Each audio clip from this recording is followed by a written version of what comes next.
The end of humanity, everything around was covered in snow. Mason and Max moved through the endless snowy desert. Although they were warmly dressed and well-equipped, the frost penetrated to their bones. Not far from them, a lonely frozen tree was visible, next to which was the silhouette of a man. They came closer and closer, and it was clear that the silhouette of a man was tied with a rope to a tree.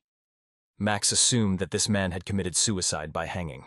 Mason looked closely at the silhouette and said that it was indeed very difficult to survive in such conditions, so he understood his actions better than anyone else. They had already come very close and began to hear the silhouette of a man growling loudly and discontentedly.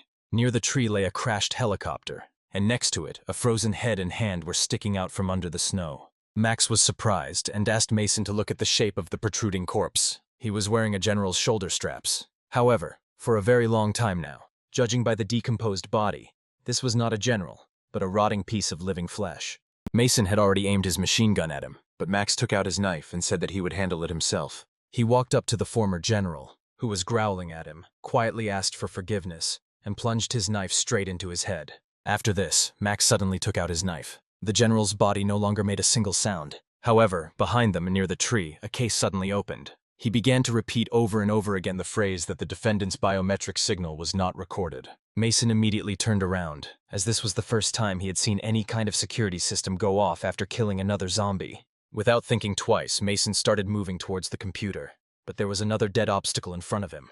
The soldier who had hanged himself from the tree was ready to pounce on him and tear him to pieces, if the noose around his neck had not been so much in the way. It was not the most pleasant sight. The zombie tugged at the rope with his neck and tried to break away from the tree, but he clearly didn't have the strength to do so, because the rope held his spine tightly. Mason pointed his machine gun right under the head of the hanged zombie, after which he fired one precise shot, muffled by the zombie's head. The zombie's blood splashed right on Mason, and he managed to cover himself with his hand in time. At that very moment, the hanged zombie fell backwards and onto the snow. Max asked if everything was okay with Mason. In response to his question, Mason simply nodded his head, and at the same time threw off the collar with the help of which he pulled the sled with provisions and their things. Mason walked up to the briefcase and began examining the documents that were inside. In addition to the documents, the case contained a chip that most likely belonged to the General Max had just killed. The chip said it was from the capital's defense command bunker, which could be used in the event of the end of the world for high-ranking people. Mason carefully examined the key, which had a long code written on it. Could it really be that this was the key to that very capital defense bunker? Mason couldn't believe his eyes. Mason put the key in the inside pocket of his jacket and said that first they should head towards the capital's defense command. At best, they will arrive in 10 days. Suddenly, the snow began to disappear from under Mason's feet. It was an avalanche. Mason managed to shout to Max not to come closer, and in an instant, Mason, along with the suitcase of documents and their personal belongings, began to fall down. There was a small avalanche, and Mason found himself on the road, lightly covered in snow. He did not lose consciousness and began to try to get up. Suddenly, a car door began to open near him. A frozen black zombie hand immediately fell out of it. Mason quickly stood up and assumed a fighting stance, because the zombies would not wait for him to recover from the fall. Mason began to silently beg the zombies to stay inside and not crawl out. However, having smelled fresh human flesh, they could not simply continue to sit in the snow-covered car. Under the onslaught of the zombies, the car door swung open. They were hungrier than ever, and their teeth chattered non-stop like animals. Mason looked at them in horror and was clearly not happy that they had managed to get out. The teenage zombies quickly began moving towards Mason. He couldn't believe his eyes. These were children. This was not easy for a living, conscious person to survive. Even though they were zombies, they still looked like children. Mason loaded his machine gun. The children had already started running towards him. Mason took aim and was ready to start shooting. He decided not to open fire until they reached him. But they were driven only by the thirst for satisfying their food needs. The only human trait left in these zombies was the appearance of little children who once lived joyfully and carefree. Mason understood this perfectly well and still started shooting at them while asking them not to come closer. Since the zombies were not very tall, they moved much faster and more nimbly. The girl was hit in the head by a bullet and immediately fell into the snow. But the boy was even smaller than her, and Mason was only able to hit him in the body, and the bullets tore off his arm. But the little zombie had already rushed at Mason. He stopped shooting and started using the machine gun as a shield from the baby zombie. The kid grabbed the machine gun with his teeth and chewed on it, constantly trying to reach Mason's face. He looked straight at him and asked the little zombie to stop. The trembling from what was happening ran through Mason's entire body. He had never imagined seeing anything like this before, just as he had never killed such small zombies before. Mason decided it was time to end this, no matter the cost, and threw the little zombie aside. The baby zombie fell into the snow a few meters from Mason. Mason said only one phrase: "The living must stay alive." Without keeping us waiting long, the baby zombie rushed at Mason again. He pointed his machine gun at him, and again said that the living must live, and began to pull the trigger. However, no shot was fired. Mason looked down at his machine gun. He didn't have much time left. He pulled the bolt back, and it became clear that the cartridge was jammed in the barrel. He managed to quickly eliminate the delay and raised his machine gun again. The baby zombie was already a meter away from him and rushed at the machine gun. The barrel of the machine gun was pointed right at the baby zombie's only eye. At that moment, Mason pulled the trigger and the machine gun fired. The sound of an M16 assault rifle shot, muffled by the zombie's head, was heard again. The shot sent the baby zombie flying several meters away. Mason began to breathe quickly, reassuring himself that it was all over. He stood in the middle of huge snow caps and looked at the bodies of the zombie babies, who were no longer making a single sound, and all that could be heard around him was the snowflakes quickly falling to the ground. Max asked Mason if he should stay up there or go down and help. Mason told Max to be ready to go out, but not to go down. He will collect the papers and quickly go up to him. Mason was collecting papers when he suddenly began to hear the ice cracking under his feet. The cracking of ice was heard not only by Mason above, but also zombies floating under the thickness of ice. Without listening to Mason, Max began to descend the mountain. Mason slowly and calmly put the papers back into the briefcase, and again reminded Max that he had ordered him to stay upstairs. However, Max began to shake himself off and said that he could not stand aside and was ready to help. Mason picked up the briefcase and the machine gun and began to quickly move back to the top. He told Max to look under his feet, because they were standing on water. They urgently needed to evacuate. The situation now was not the best that could happen to them. Mason started to move towards Max, when suddenly Max was attacked from behind. He didn't have time to do anything before another zombie jumped out of the snow and bit him in the neck. Mason stopped and couldn't believe that Max was so unlucky after what they had been through together. Mason understood that Max would now also become a zombie and began to slowly raise his machine gun. Max was already being gnawed at by several zombies, and he was screaming in pain and begging Mason to shoot him. Max was almost completely drawn into the abyss of zombies, and his screams could be clearly heard all around. A tear quickly rolled down Mason's cheek. He was not ready to lose his soldier. Gritting his teeth, Mason decided to ease his suffering and shot him in the head. The sound of the shot immediately attracted the zombies that were eating Max. Mason immediately realized this and started running. He began to quickly climb up the slope through the snow. Grasping the roots of a lonely tree, he climbed up step by step, because only death awaited him below. He understood perfectly well that he could either fall through the ice, or the zombies would eat him just like Max. There was no turning back. After a few minutes of the most difficult climb up the snowy mountain, he finally managed to reach the summit. He cried, looked down, and could not come to terms with the death of his partner. He should have been more vigilant, he said to himself. However, Mason had no time to grieve. He again took up the rope with which he pulled the sled with provisions and clothing. He quickly threw the rope over himself and started running. It was necessary to run as quickly as possible and as far away from this place as possible. Many years have passed since those events. Mason was still in harness, pulling the sled with his belongings behind him. Now Mason was walking along Seoul, Olympic Highway Street, building 448. At that very moment, on the same street, several people were taking refuge in a dilapidated building.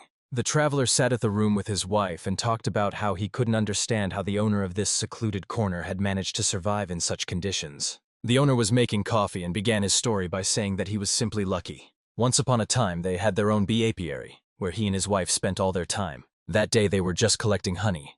They noticed that the bees were acting strangely, as if they had gone crazy. It looked like the queen bee had decided to eradicate her swarm.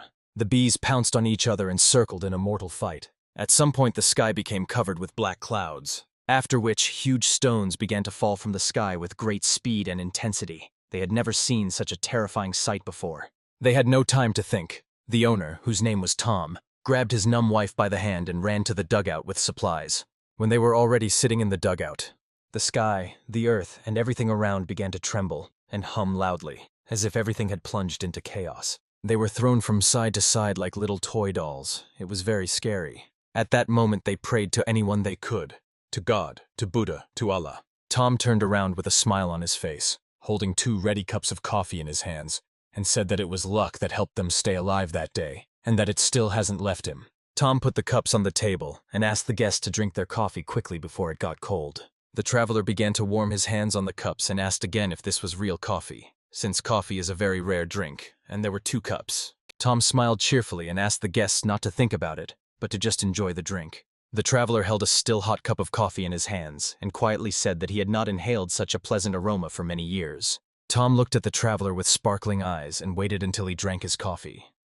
He quietly whispered that man is such an animal that if he is filled with the desire to live, he will find a way to survive. Tom grinned and thoughtfully said that travelers from different parts of the planet often come to him, exchange various things with him, and he always has something to offer in return, mainly food, of course. The traveler's wife, warming her hands over a cup of coffee, said that they were very lucky to have made it to Seoul. She asked Tom again what kind of things he made for resale. Tom nodded his head affirmatively and said that even in this lost world, one must do something and survive. She said she knew a little about handicrafts and could help Tom create new things for resale. Emily, with all her soul and open heart, wanted to help Tom in some way, because he was so kind to them, let them in, warmed them up, and even gave them coffee.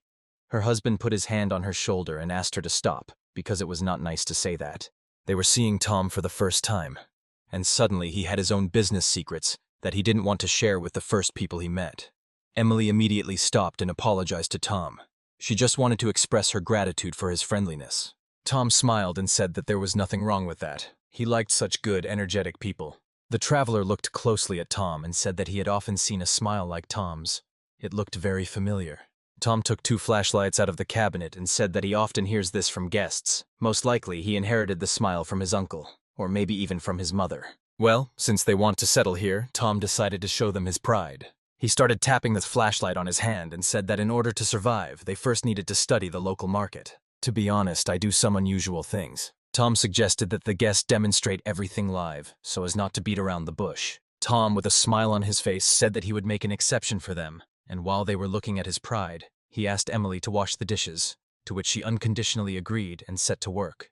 They began to descend into the basement together, and with each step they took, it became darker and darker. Tom turned on his flashlight. He slowly descended, and, turning to the traveler with disbelief, said that he didn't even know whether he should show him his treasures, to which the traveler began to beg him to show what had helped Tom survive for so long in this post-apocalyptic world. They descended for a long time, and the traveler said that most likely, Tom really was creating something extraordinary, since it was hidden so deep below. Tom went into the basement with the traveler and said that it seemed like he didn't make anything special, but people were willing to spend everything they had just to buy one of those little things. As soon as they entered, the traveler was stunned by what he saw. Were there really live pigs in there? Tom said it was just material. Now this is what Tom was talking about from the very beginning, what is so valued in today's world. On the table stood canned meat in huge quantities, one on top of the other, and even resembled a store shelf. Tom said that these are not just canned goods, they are made from select meat. The traveler approached them and told Tom that he had not eaten canned food for several years, and in the current world it was like gold. Tom took off his jacket and began to put on gloves, and said that lately, because of the damned zombies, fresh flesh has been hard to find. Tom stood near his table with tools and chose. The traveler said that he and his wife tried to eat wild animals, but most of them were rotten inside. And these pigs looked very clean and well fed. The traveler said that his request might sound shameless, but maybe he could take 1 can and share it with his wife. When the traveler turned around, Tom was standing behind him, already dressed in a waterproof apron for cutting meat, and in his hands was a hammer. He quietly said that the traveler really had neither shame nor conscience. The traveler got scared and immediately asked again what Tom had answered him. Tom said that the traveler has no shame. The traveler looked at Tom and asked why he took the hammer. Tom, with a smile on his face, said that the traveler was talking nonsense. How, in his opinion, did he make so much canned food really from a couple of precious pigs? He adds only 20% pork to the canned food, but the remaining 80 are a completely different matter. The traveler understood everything. He began to back away with fear in his eyes and cold sweat on his face. He retreated further and further back, when suddenly his back hit something. Turning around, he saw the secret ingredient Tom added to his canned food. The traveler remembered where Tom's smile was so familiar to him from. At that very moment, the hammer hit the target with great speed, and blood spurted out of the head. The pigs immediately began to rush around the room and squeal loudly. A few drops of blood fell on Tom's face. He looked at the traveler lying on the floor and waited to see if he would be able to finish speaking, or if one blow was enough. The traveler, choking on blood, said, Tom the Ripper." Tom was even a little glad that he had once gained popularity. He turned around and called loudly for Emily to come downstairs. He again loudly asked her to come down, and heard her quickly descend the stairs. The smile did not leave Tom's face, because now he had enough meat for a new batch of canned food. The basement was filled with the smell of fresh blood. Drops of blood dripped one by one into a bucket standing on the floor. Tom stood next to the bucket and said out loud that he still didn't understand why people were so eager to get to Seoul. Tom, like many maniacs, loved to talk to himself. He said that he was doing even better, that people were going to Seoul in droves, and that it was becoming easier and easier for him to manage the farm. He asked Emily why she was looking at him like that, if she was offended by the fact that she was hung next to a pig. Just look at your body. How are you different from a pig? It's just the same. Look here. There's the fillet, here's the sirloin, and here's the fat. And there are 2 eyes too. The ears are the same pair, and the blood is exactly the same scarlet. In a word, both people and pigs. The bell suddenly rang upstairs. Tom got a little angry. Even if you install cameras at the workplace, as soon as the meat arrives, they immediately start ringing. The stationary radio standing on the barrel made hissing sounds. Tom took the radio and reported that the butcher's shop was in touch, and they replied that they had the machine they were talking about, a battery with a manganese battery. They had 12 of them. This made Tom happy. He praised the person on the other end of the line and asked when they would send him the order. The man replied that the goods were difficult to obtain this time, so he could exchange them for 30 cans. Tom was indignant because 30 cans was a real robbery.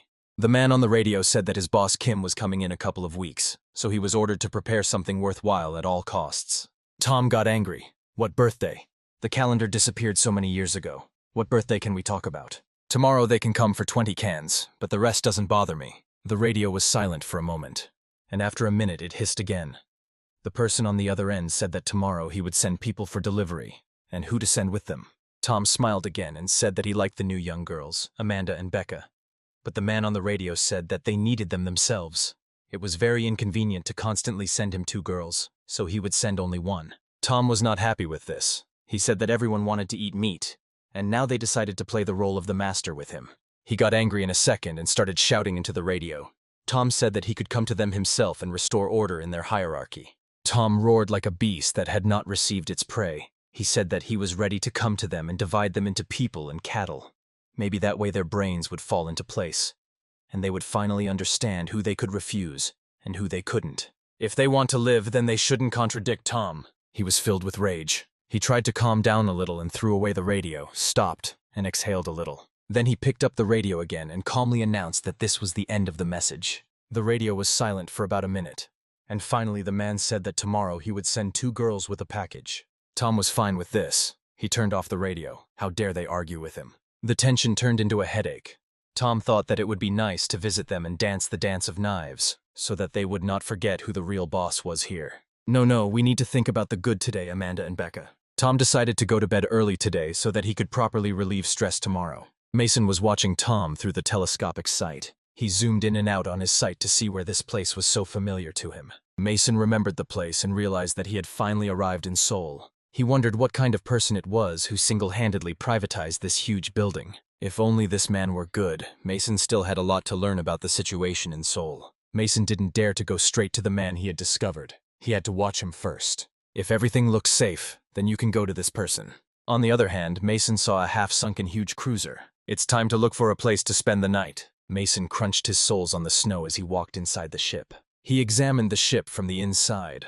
There were many windows in the guest rooms. If even a weak light leaked out, Mason would expose himself to danger from both passing zombies and living people. In truth, zombies certainly scared Mason a lot, but he was much more afraid of the living because they have intelligence. After a few minutes of wandering around the ship, Mason came across the men's room. There's no safer place than the toilet, Mason thought. However, since the ship was upside down, the toilet was above Mason's head. In some ways, this was a good thing. Mason, without thinking twice, took the flashlight into his mouth and began to climb.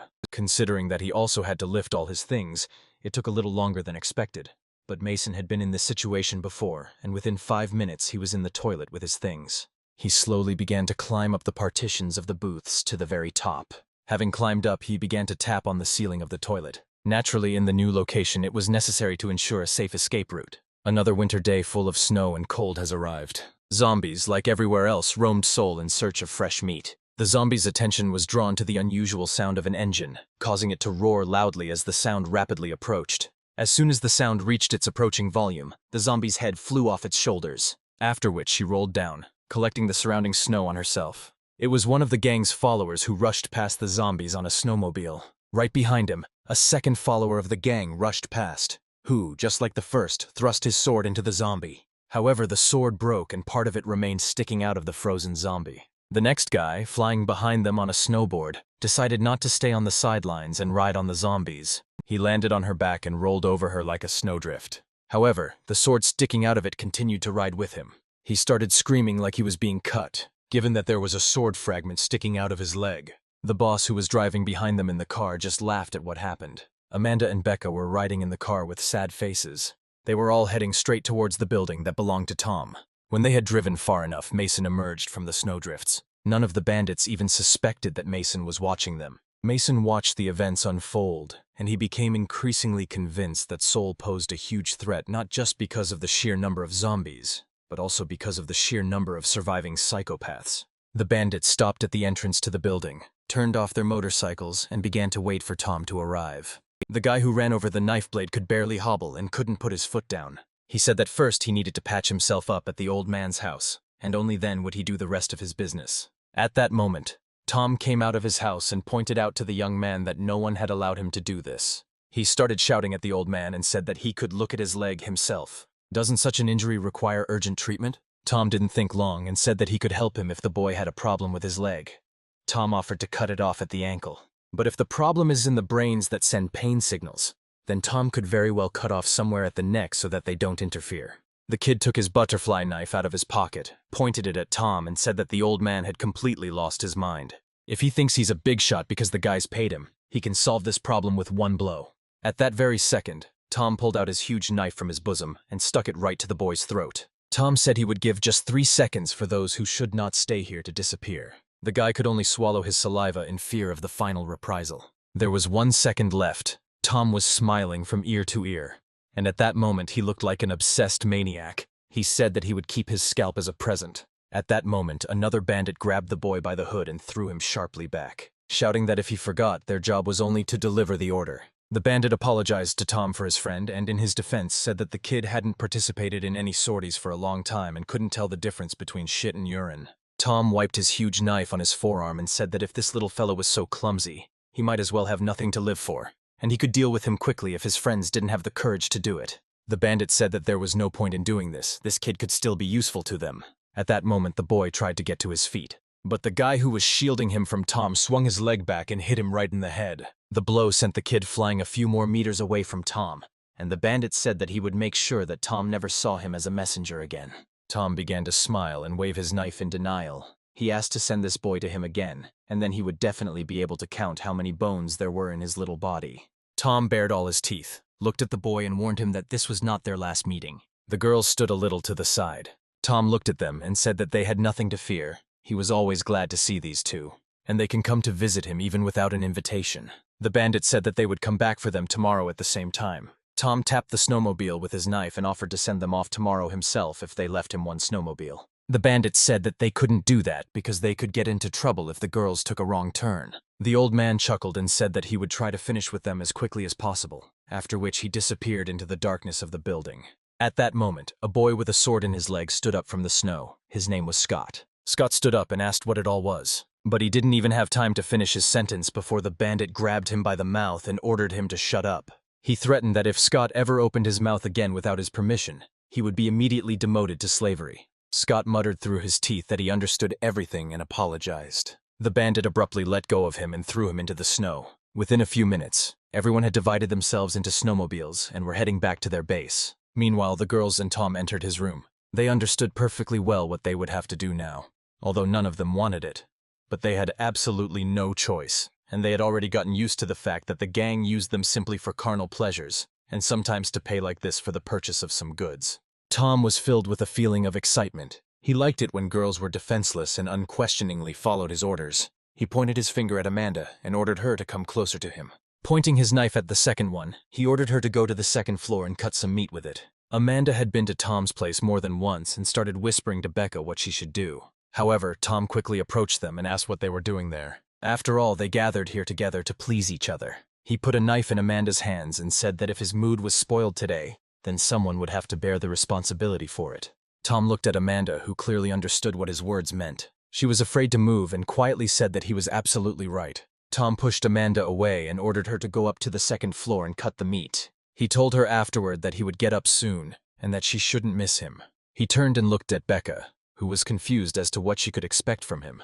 Tom beckoned her with his finger, but she did not come closer, but clutched her fingers tightly to the table, and out of fear she simply could not tear them away from the table. Even when they were driving here in the car, Amanda warned Becca that under no circumstances should she contradict him. The best thing to do is just clear your mind and imagine yourself as a zombie who will do whatever you tell him to. Resistance turns him on even more, and if she doesn't react in any way, he'll back off sooner. At that moment, Becca simply listened silently to her friend, but had no idea what awaited her. Tom roughly grabbed her by the hair, turned her back to him and forcefully shoved her head into the table. This made the girl scream in pain, and Tom pressed himself against her buttocks. He leaned over her and began to smell her. He quietly whispered in her ear that for a whole month he had smelled only the smell of meat. But after inhaling the scent of a young girl, he simply enjoys it. With a huge smile on his face, he said that he really wanted to kill her. At this time, the bandits were driving to the base. Scott was unhappy with the situation that had occurred. He turned to Henry and said that he would do whatever he was told, but if he continued to be beaten and humiliated in front of the slaves, they would no longer take him seriously. These dogs won't even listen later. He didn't even have time to finish this before he received another blow to the nose from Henry. The cattle immediately began to cough and grabbed his face with both hands. The driver asked not to spill blood on his car, as it would be difficult to clean later. The driver threw a napkin at Scott and said that even though he had received one badge, it didn't mean he could now go where he didn't belong. Henry towered over Scott and asked him to listen carefully. Once upon a time, Tom the Bastard was a policeman, and he had a really bad character. But Tom was not just a policeman. He caught not only criminals, he also kept all ordinary people in fear.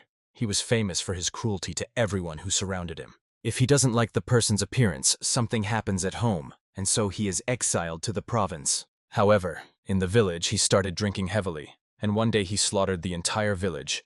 Then the number of killed exceeded 30 people. In general, he went completely crazy. It is better not to touch this mad dog. He is a real psycho. Scott wiped the blood from his nose and asked if Tom was such a psychopath, why they hadn't killed him yet. Henry said that the more correct question to ask here is why they still haven't killed him, why they continue to make deals and sometimes even grovel, as happened now. The answer to this question is very simple. He is a real zombie killer. There are 3 legendary psychopaths here in the outskirts of Seoul. Rumor has it that a group of surviving prisoners lives in the prison basements. It was rumored that these 3 had already caught hundreds of thousands of zombies. If you listen to those who climbed up to them from the lower regions, you can hear stories from them about how the snow begins to melt and zombies emerge from under the snow to hunt in whole packs. And there is no need to think long here. Soon hordes of zombies will rush upward straight for food. Seoul is their final destination one way or another. And Tom, even though he is a psycho, even though he is a killer, if he helps defend the city from the zombies, then they will only be able to say thank you to him. So tomorrow when they go to get the girls, there's no point in even breathing in Tom's direction. They just need to silently take the girls and get out of there. Scott understood everything and apologized to Henry. Henry said he wasn't worried about Scott. He was worried about Tom, from whom you could expect anything. He was only as kind as today when he was killing. A new day had dawned and the boys were driving to Tom's house to pick up the girls. They drove closer and closer and saw 2 silhouettes standing on the street. The girls had been standing on the street for more than an hour. They didn't know where to go, but they didn't want to go back to Tom, even if it cost them their lives. Becky's hand was all cut up by the knife. This complete psychopath was at it again. He couldn't just enjoy the girl. He was turned on by screams, torture, and bullying. All this time, Mason spent the night on the ship and watched what was happening. Now he was more prepared for the sudden appearance of people or zombies. He hung bells around the entire perimeter.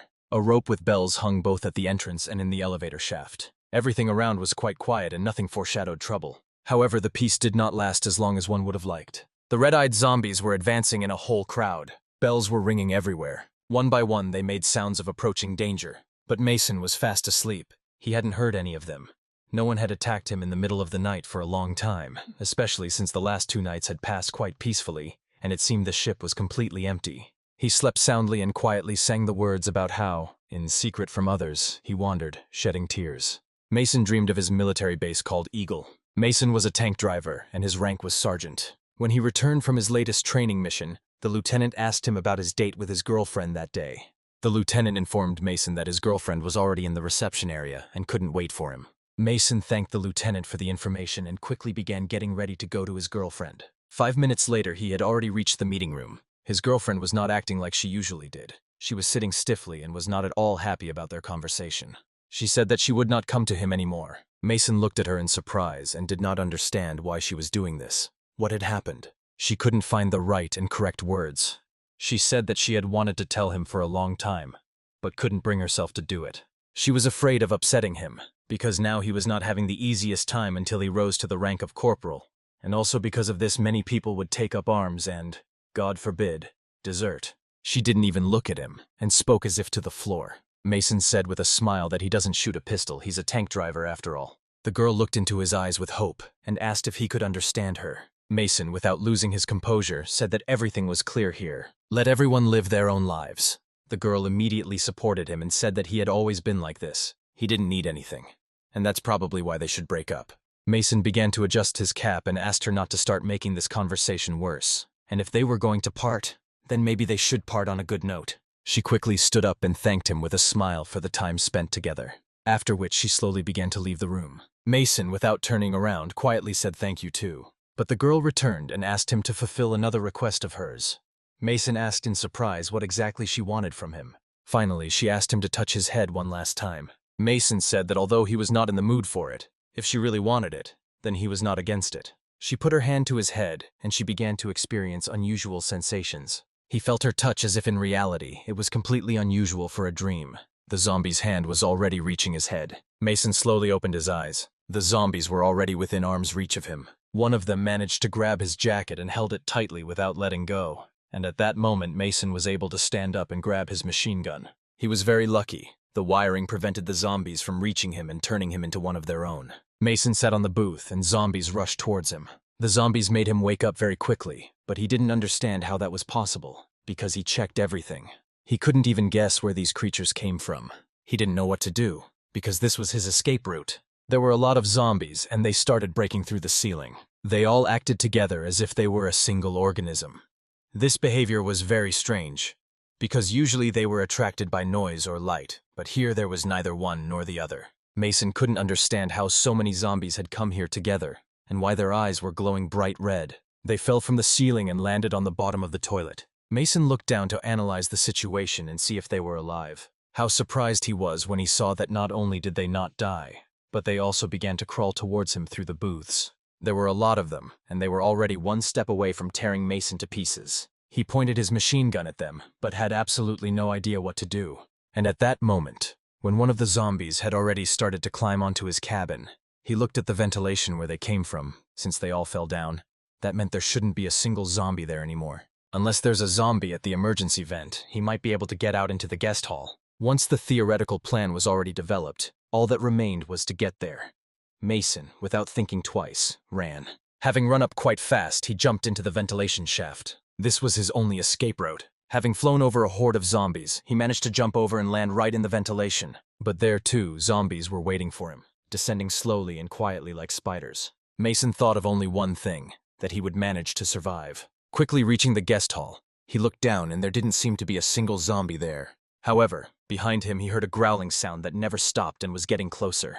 There was no choice, so he jumped out of the ventilation into the guest hall. The floor there wasn't very solid, and he started sliding down at a tremendous speed while trying to aim at the zombies approaching him. At some point, he broke the glass of the ship with his back, and now began to roll down the stern of the ship. He fell into the snow and began to aim at the window, from which came the terrible growling of vile dead people. It was freezing outside, but with the adrenaline rush and fear that filled Mason from his toes to his head, he didn't feel the cold at all yet. Suddenly he heard a cracking sound under his feet. A dead cold hand grabbed his leg from under the ice. Another drowned zombie, whose eyes, like the zombie from the ship, glowed red. Mason looked closely and realized that under the ice there were also huge hordes of drowned zombies raging, their path blocked only by solid water. For a second he remembered his friend Max, the one with whom they had wandered for a long time through the frozen world, until that tragic moment with the melting ice. The second hand came out from under the snow and grabbed Mason by the leg. This zombie looked a lot like Max. Could it really be him? He climbed higher and higher on Mason's clothes, and he was frozen and unable to move. Max told him why he abandoned him then. Abandoned him alone to die, and did not save him from this terrible fate. He kept asking why he did this to him. Why? Someone called out to Mason from behind and asked him to come to his senses. Mason shook his head and realized that he had just imagined it. All the zombies were still under the ice. Behind Mason there was a man who was piercing the ice with a long harpoon. He said that in such conditions one must not let one's guard down, even though only one's hand is on the surface. But if one grabs hold, it's very difficult to tear it away. Mason was glad that there was at least someone alive here. The man turned to him and said that he should only be wary of those zombies whose eyes were bright red, because they were very smart and extremely dangerous guys. The man said that while the ice had not melted, he cut off their hands over their heads, a kind of farming. Mason apologized and said that he did not know the local customs. He came from far away, and fell on him out of the blue. The man began to remove his hat and scarf from his face, saying that there was nothing to apologize for. He continued to pierce the ice and the zombies' heads with the harpoon. The man said that, apparently, Mason needed somewhere to warm up, and he could offer to spend the night at his place. He finally took off his mask, and he can also offer to have a cup of coffee. Mason looked at the man and realized that this was the very man he had been watching all these days. Tom introduced himself and said that he had managed to get hold of some very good coffee. He pointed his finger in the direction to go, and waited for Mason to answer. The cold gradually began to penetrate Mason's body. Tom looked at him and assumed that he ran away in what he was wearing. He was probably caught off guard, if he even had to leave his clothes behind. Mason scratched his head and said that he was really in trouble. Tom asked with interest if Mason had any other things worth returning for. Mason, without thinking twice, said that old clothes were all he had. Then it's not worth risking your life for this. Tom said that he has a lot of old clothes at home and they can find some for Mason too. Meanwhile, Mason's things were lying in the toilet, including a machine gun hidden among the things. However, Mason thought that it was not worth talking about it right away. It would be better to let it remain his little secret. Mason was now only thinking about the fact that the stranger was no less dangerous than those zombies who almost ate him half an hour ago. They quickly came to Tom's dwelling. Tom showed Mason where to sit. It was a little warmer there than in other places in the dilapidated apartment. Before Mason could sit down, Tom threw him a jacket. Tom started making coffee and asked Mason how he managed to survive in such chaos, to which Mason replied that he was a very cowardly person, and that was why he was able to avoid trouble. Tom asked him if he had anyone else with him, or if he had been traveling alone from the very beginning. Mason had already thrown on his jacket and placed his machine gun in his hands. He said that his partner had died several years ago, and since then he had been traveling alone. The world is big. There are a lot of zombies everywhere, and he just had to always be careful. That's why he is still alive. Tom was making coffee and said that he most likely understood what kind of person Mason was. Mason became interested and asked Tom again what he meant. Tom, without turning around, said that Mason was tiresome. You twist the words of adults around, don't listen to others. In general, you are a person with a bad character. Mason didn't immediately understand what was going on, but he immediately apologized if Tom thought he was rude. He didn't mean to offend or insult him. Tom came up to him with a cup of coffee and with a smile on his face said that he was just joking. Mason grabbed the cup with both hands and said that he really could be rude, because he hadn't talked to anyone for so long and could simply forget what it was like. Mason remembered Tom's words about watching out for red eyes, what he had meant. Tom asked in surprise if this was the first time he had seen a zombie with red eyes. Mason said that in the places he had been, all the zombies had normal eyes, or none at all. Tom didn't even believe him at first. Were there really no red-eyed zombies anywhere else? Mason nodded his head and said that he was seeing them for the first time in Seoul. Tom thought about it, because it was quite strange, but most likely Mason was just lucky. But since he is so interested in learning about red-eyed zombies, Mason, without waiting for an answer, said that he was simply incredibly interested in knowing more about them. But Tom scratched his head and said that maybe he shouldn't reveal such first-class information to a fool. Mason looked at Tom with pleading eyes and said that he would be very grateful for such important information. Tom liked the way Mason reacted and said that he might as well reveal the secret to such a nice guy. Tom asked him to listen carefully and not interrupt because this area used to be a zombie world. But even with that in mind, Tom said he really wanted to get that hotel, and he's the kind of guy who gets what he wants, and he gritted his teeth and killed every last one of them. However, in the metro, he had the chance to meet this creature for the first time in his life. The zombie stood alone at the very edge of the platform, his eyes glowing a bright red light, distinguishing him from all those he had killed that day. At the time, I didn't suspect anything bad.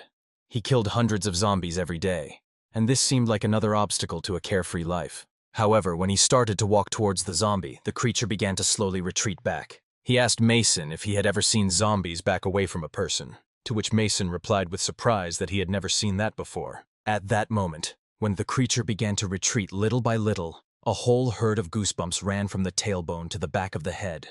Over the years of the zombie apocalypse, my intuition has developed like never before, so I stopped and thought that I shouldn't follow the creature's lead. I began to back away little by little. I stepped back and looked around, and in the doorway I saw whole hordes of red-eyed creatures looking at me from the darkness. These creatures were waiting for me to go beyond a certain line. Mason asked again if these zombies really hunted in a pack. Tom said he didn't know what they were doing, but they were clearly wiser than the usual dumb zombies that wandered aimlessly through the world. Tom said that although he was running very fast, he still felt a cold feeling on his back.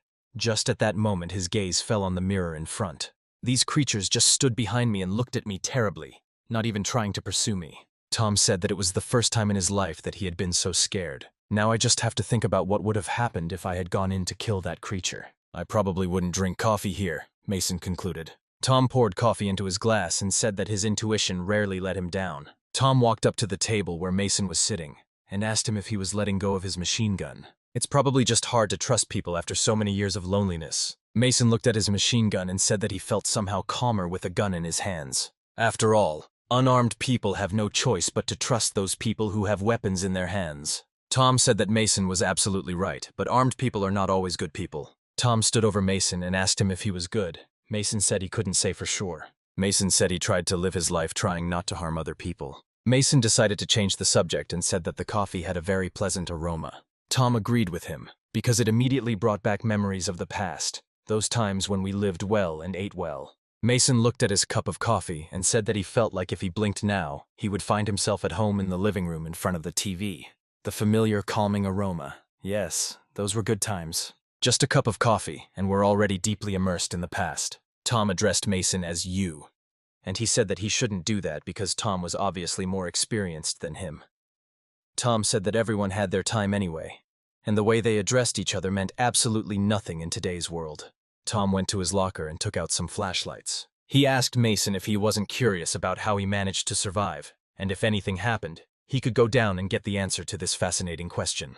Tom said that he makes some awesome stuff. They are very popular among the survivors, and Mason might be quite surprised when he sees them. Tom beckoned him with his hand and said that it wouldn't take long. Mason was in no hurry to agree. He looked at the table and saw 2 cup marks on it. Then he looked into the basement again. Mason suspected something was wrong and quickly said that he was very tired and would like to get some sleep first. He apologized to Tom because he meant it to him with all his heart. Tom turned around and said that it was okay. No apologies were needed. They could go later. After that, they went to the upper floors of the hotel. Tom walked ahead, and Mason still held the weapon in his hands, ready to use it at any moment. Mason looked down. It was quite high. Tom said it was very dark here. Just one mistake and you could go straight to the next world. Mason said that he was used to such darkness, and he always walked with special caution. Then we'll part ways here, said Tom. He suggested that Mason go up the stairs to the floor above. There were many empty rooms there, and he could occupy any of them. Mason thanked Tom for taking care of him today. Tom said it was nothing, and if they were lucky tonight, they would see each other alive tomorrow. As soon as they separated, Mason removed his left hand from the machine gun and discovered that it was profusely sweaty, and his insides clenched. After all, making new acquaintances isn't that easy. Mason walked into the first room he came across.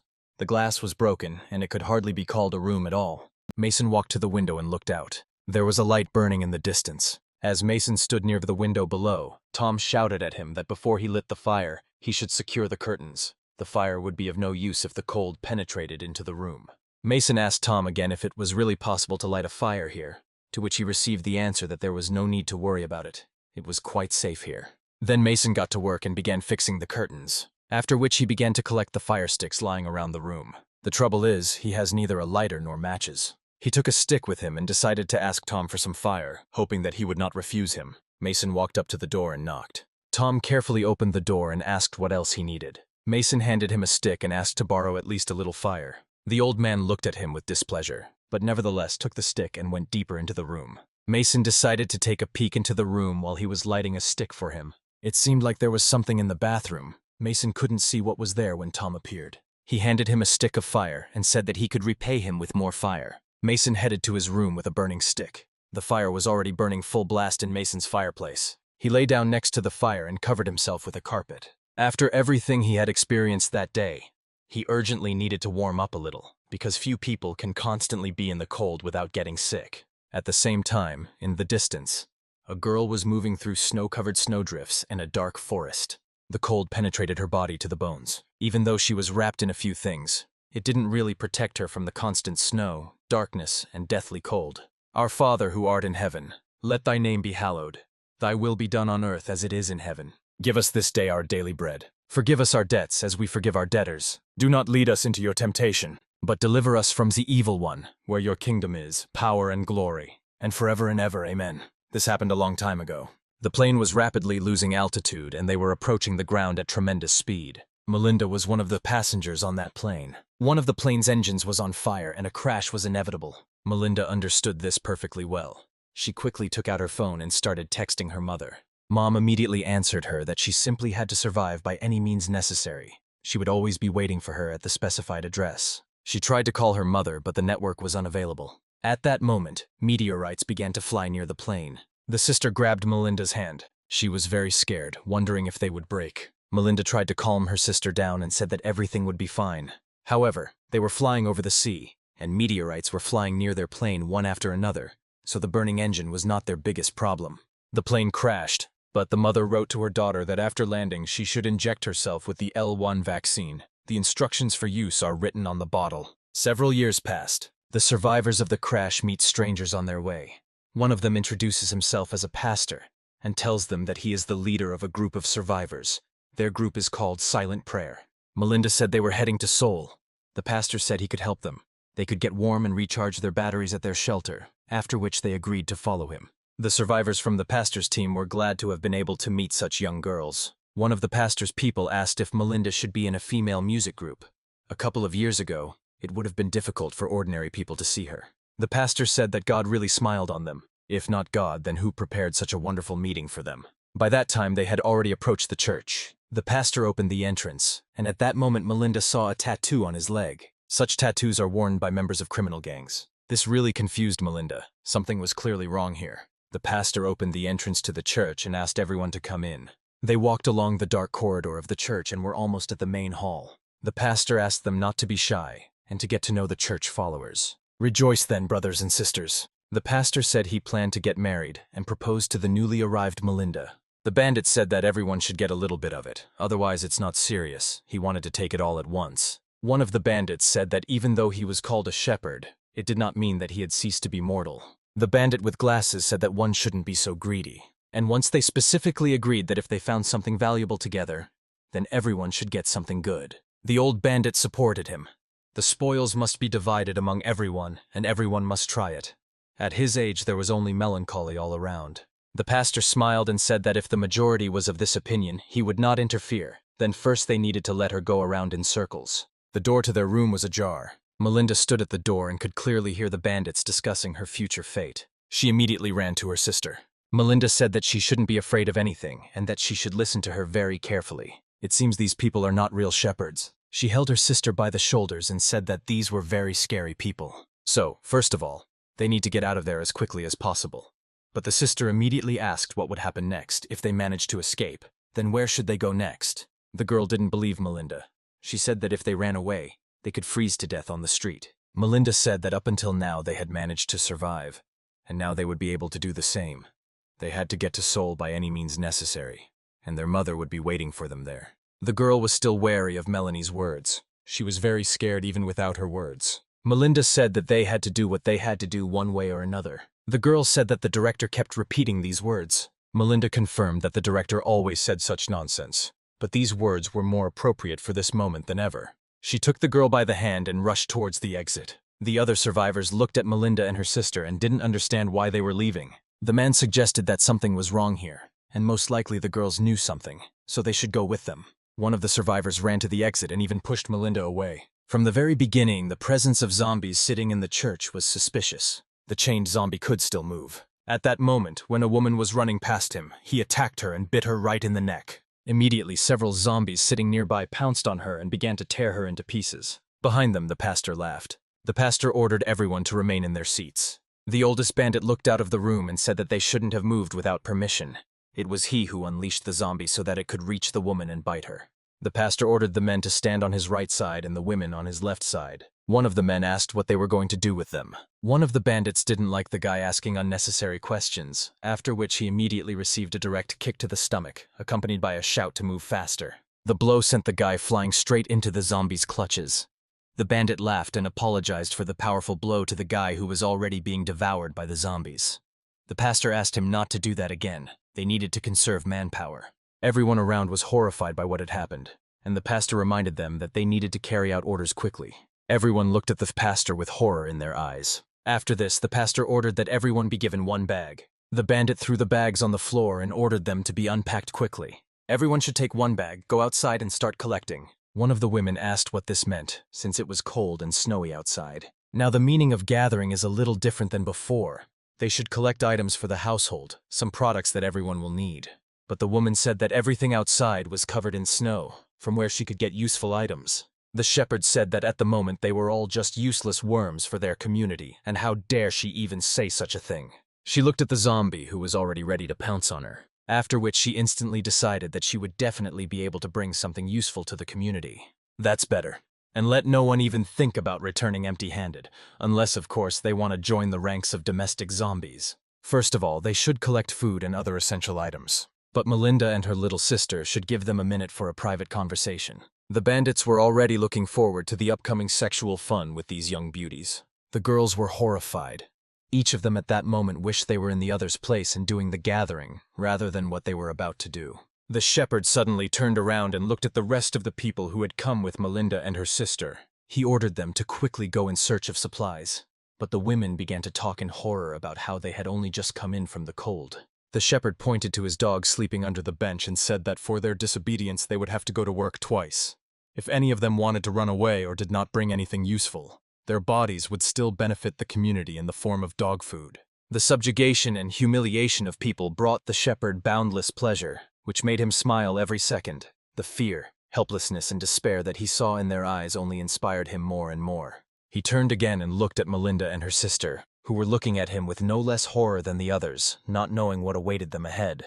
The pastor said that in addition to his 4 friends, there are now 8 more workers in the temple. Wait, not 8 workers, but 6 workers and 2 beautiful ladies. The shepherd said that a special task had been prepared for them. Melinda asked through tears what they wanted from them. The shepherd smiled even wider and said that this was a special assignment for especially valuable workers. He walked up to the girls sitting on the floor, leaned close and said that now the 2 of them were a true symbol of this place. Now they are 2 sweet wives of these 4 wonderful men. Melinda understood perfectly well what the bandits wanted from them and what they were trying to achieve, but that didn't make her any less scared. The shepherd said that the 2 of them must be obedient wives, and from that day on they must fulfill any of their demands. One of the bandits said that in between the pleasures he wanted them to sing and dance like they used to in the past. The shepherd straightened up again and said that it was time to get down to business. He pointed his finger at Melinda's sister and ordered the other bandits to take care of her. The bandits began to laugh ominously, imagining all those terrible sexual abuses for defenseless girls. The girl grabbed Melinda tightly and began to scream and ask her sister to somehow help her. 3 large men easily tore the fragile young girl from Melinda's embrace. The screams continued, waking up the dogs, and adding to them was the loud, ominous barking of the guard dogs. But no one could stop these animals. Thanks to the virus around this chapel, no one could hear these cries for help. It had long been very difficult to meet a living person on the street. Several hours passed after that. The naked shepherd danced joyfully in his room and hummed a song. He turned around and said that he had done this to women many times before. But in his personal opinion, Melinda was the best. He couldn't even describe the whole range of emotions in words, but it was wonderful. He hadn't been in such a delightful mood for a long time. He took a cigarette out of the pack and said that he had recently become a true believer. Those who managed to survive were very smart people. Approximately 90% of the country's population died or turned into zombies. He lit a cigarette and said that in the religious prison where he had been held for many years, everything was the opposite. Approximately 90% of the prisoners survived and were alive to this day. He laughed out loud at how it could be that all those who were facing the death penalty survived, while everyone else died like flies. The shepherd knew for sure that all the most sinister criminals survived, which meant that the Lord was protecting them, otherwise how could they have survived so easily? After these words, he laughed out loud again. How happy he was. Most likely the outstanding judge who sentenced him is also already a corpse. Melinda lay behind him, covered with a blanket over her head and shivering uncontrollably. The shepherd turned to her and sternly asked if she believed in God. Melinda lay silently and was afraid to move. Then the shepherd came up to the nightstand and said that she was absolutely right. What kind of talk could there be when it was high time to get down to business? However, first, as a true shepherd, he must thank Melinda for giving him such a wonderful mood. He took out an inkwell with thick black paint. Approaching the stove, he poured paint into a small container that was intended for heating liquids. When the paint boiled, he dipped a small metal pencil into it. The shepherd said that from today on, Melinda's life would change. He approached her and said that every time she brought him pleasure, he would leave a mark on her with the words, "Well done." The shepherd suddenly grabbed her hand, sticking out from under the blanket, and pulled it towards himself. He turned his hand palm up and asked Melinda how many marks he should leave on her today. He pressed burning paint into Melinda's palm, causing her to scream and try to pull her hand out of the monster's tight grip. Her screams excited the shepherd even more, and with his other hand he grabbed the blanket that covered the girl's naked body. He abruptly tore the blanket off the girl and said that it was high time to get rid of this blanket, which was greatly interfering with their relationship. Fragile and defenseless, Melinda could not resist a large, well-developed man. She kept shaking and crying. Just a few years ago, she couldn't have imagined that she would find herself in such a situation and be so defenseless. The shepherd laughed and held her hand tightly, waiting for the redness to soak into her skin. The other bandits were also quietly peeking out from behind the door, waiting for the shepherd to finish with her and release Melinda to the other bandits. She saw them peeking from behind the door and knew perfectly well that she would never be able to forget this church again. After replaying these horrifying memories in her head, she looked at her arm, which was covered with tattoos made by the shepherd. The cold winter wind that pierced her entire body continued to cover her with snow, but Melinda continued to look at her hand. A minute later, she clenched her hand into a fist and thought that all the horror was already behind her. She is no longer the fragile and defenseless girl she was several years ago. Now she is a real warrior who is ready to overcome any challenges to achieve her goal. She continued walking through the snow and asking the Lord to save her from this hell. Ahead, a dilapidated building belonging to Tom was already visible. Meanwhile, in the room where Mason was staying, it had already warmed up a little and only the crackling of the fire could be heard. Tom watched from outside what was happening in the room. He had wanted to kill Mason for a long time, but the machine gun, which Mason never parted with for a second, did not make him as determined as he would have liked. Tom only saw a machine gun sticking out from under the carpet, but Mason was nowhere to be seen. Most likely he was frozen and trying to warm up. Tom continued to stand quietly at the door and watch Mason. After standing like that for a while, Tom scratched the back of his head with a knife, since he didn't notice anything suspicious. Deciding that there was nothing to worry about, Tom stopped his surveillance and went about his favorite activity. But everything was not as simple as it seemed to him from the outside. Mason sat in the corner of the room and watched. The fact that Tom came here and watched him was not just like that. He either wanted to attack or was assessing the situation. After sitting in the cold for a long time, Mason's body moved much slower than usual. He slowly got to his feet and stretched a little. First, he needed to know if he could trust Tom and what he wanted to show him in the basement. Mason moved around this building as quietly as possible, unlike Tom, who walked around his house boldly, freely, and accordingly loudly. As he was going down to the basement, Tom stopped abruptly. He felt like someone was watching him. He turned sharply and shone the flashlight at the top of the stairs. But there was no one and nothing behind him. Everything was as usual. Tom grinned and put away the lantern. He yawned and thought it was just his imagination, considering it was very late at night. Meanwhile, Mason stood behind the door and practically didn't breathe, so as not to give himself away under any circumstances. When Tom put the flashlight away, Mason breathed a sigh of relief and relaxed a little. However, it became clear to him that if Tom was so wary of the slightest rustle, then he definitely had something to hide. Tom entered the basement through the plastic film and began asking his pigs if they were eating well. Tom put on his apron and gloves, which he always had ready and intended for cutting meat, while the pigs squealed loudly, taking food from each other. Tom said that he gives them well-processed meat, but if they still can't eat it, then he will have to cut open a dozen carcasses and throw them out into the street. While cutting up the pig carcass, he said that it probably shouldn't be done that way, because the smell of fresh meat would attract zombies. At this point, Mason had already come down and was watching what was happening. But he was surprised where Tom got so much food to support a dozen fat pigs on his own. He slightly opened the plastic curtain and took a closer look at what the pigs were eating so quickly and deliciously. When he saw this, he lost his mind for a few seconds. Altogether, the pigs ate the human body piece by piece. There was blood all around, but the pigs were so hungry that they didn't even pay any attention to Mason. When he realized what was happening, he could barely contain his urge to vomit, which was rolling out of his stomach more and more powerfully. Tom continued to cut up the pig carcass, and because of the noisy eating of the pigs, he did not suspect anything. He calmly continued doing his favorite thing, quietly humming a song he had made up. Mason climbed the stairs quietly and quickly, still holding back the urge to vomit. When he climbed the stairs, he began to breathe calmly, leaving the vomit in his stomach. But he could not even imagine that he would see something like this. Mason thought he should get out of here as soon as possible. Now he was absolutely sure that the people who came here last time had gone to feed the pigs. It was a real hell on earth. Mason had already climbed several floors higher, but what he saw was still bothering his stomach, and he needed to come to his senses as soon as possible. However, before leaving this damned place, he decided to quickly look into Tom's room, because he definitely saw something moving in the bathroom, and this was the perfect moment to test his guess. When he opened the door, it creaked a little. He entered the room and began to look around. There was a smell of food all around. Near Tom's bed, he saw several open tin cans. There was also a good military knife lying there. At first, Mason wanted to take it for himself, but then he thought that Tom would definitely notice this loss, and he still had knives that he could use after discovering the loss. Suddenly, something started gurgling in the bathroom. Mason tiptoed towards the bathroom. He clearly saw that something was moving here in the bathroom, so he looked there very carefully, fearing an attack. There were many empty and half-full bottles of detergent scattered around the bathtub.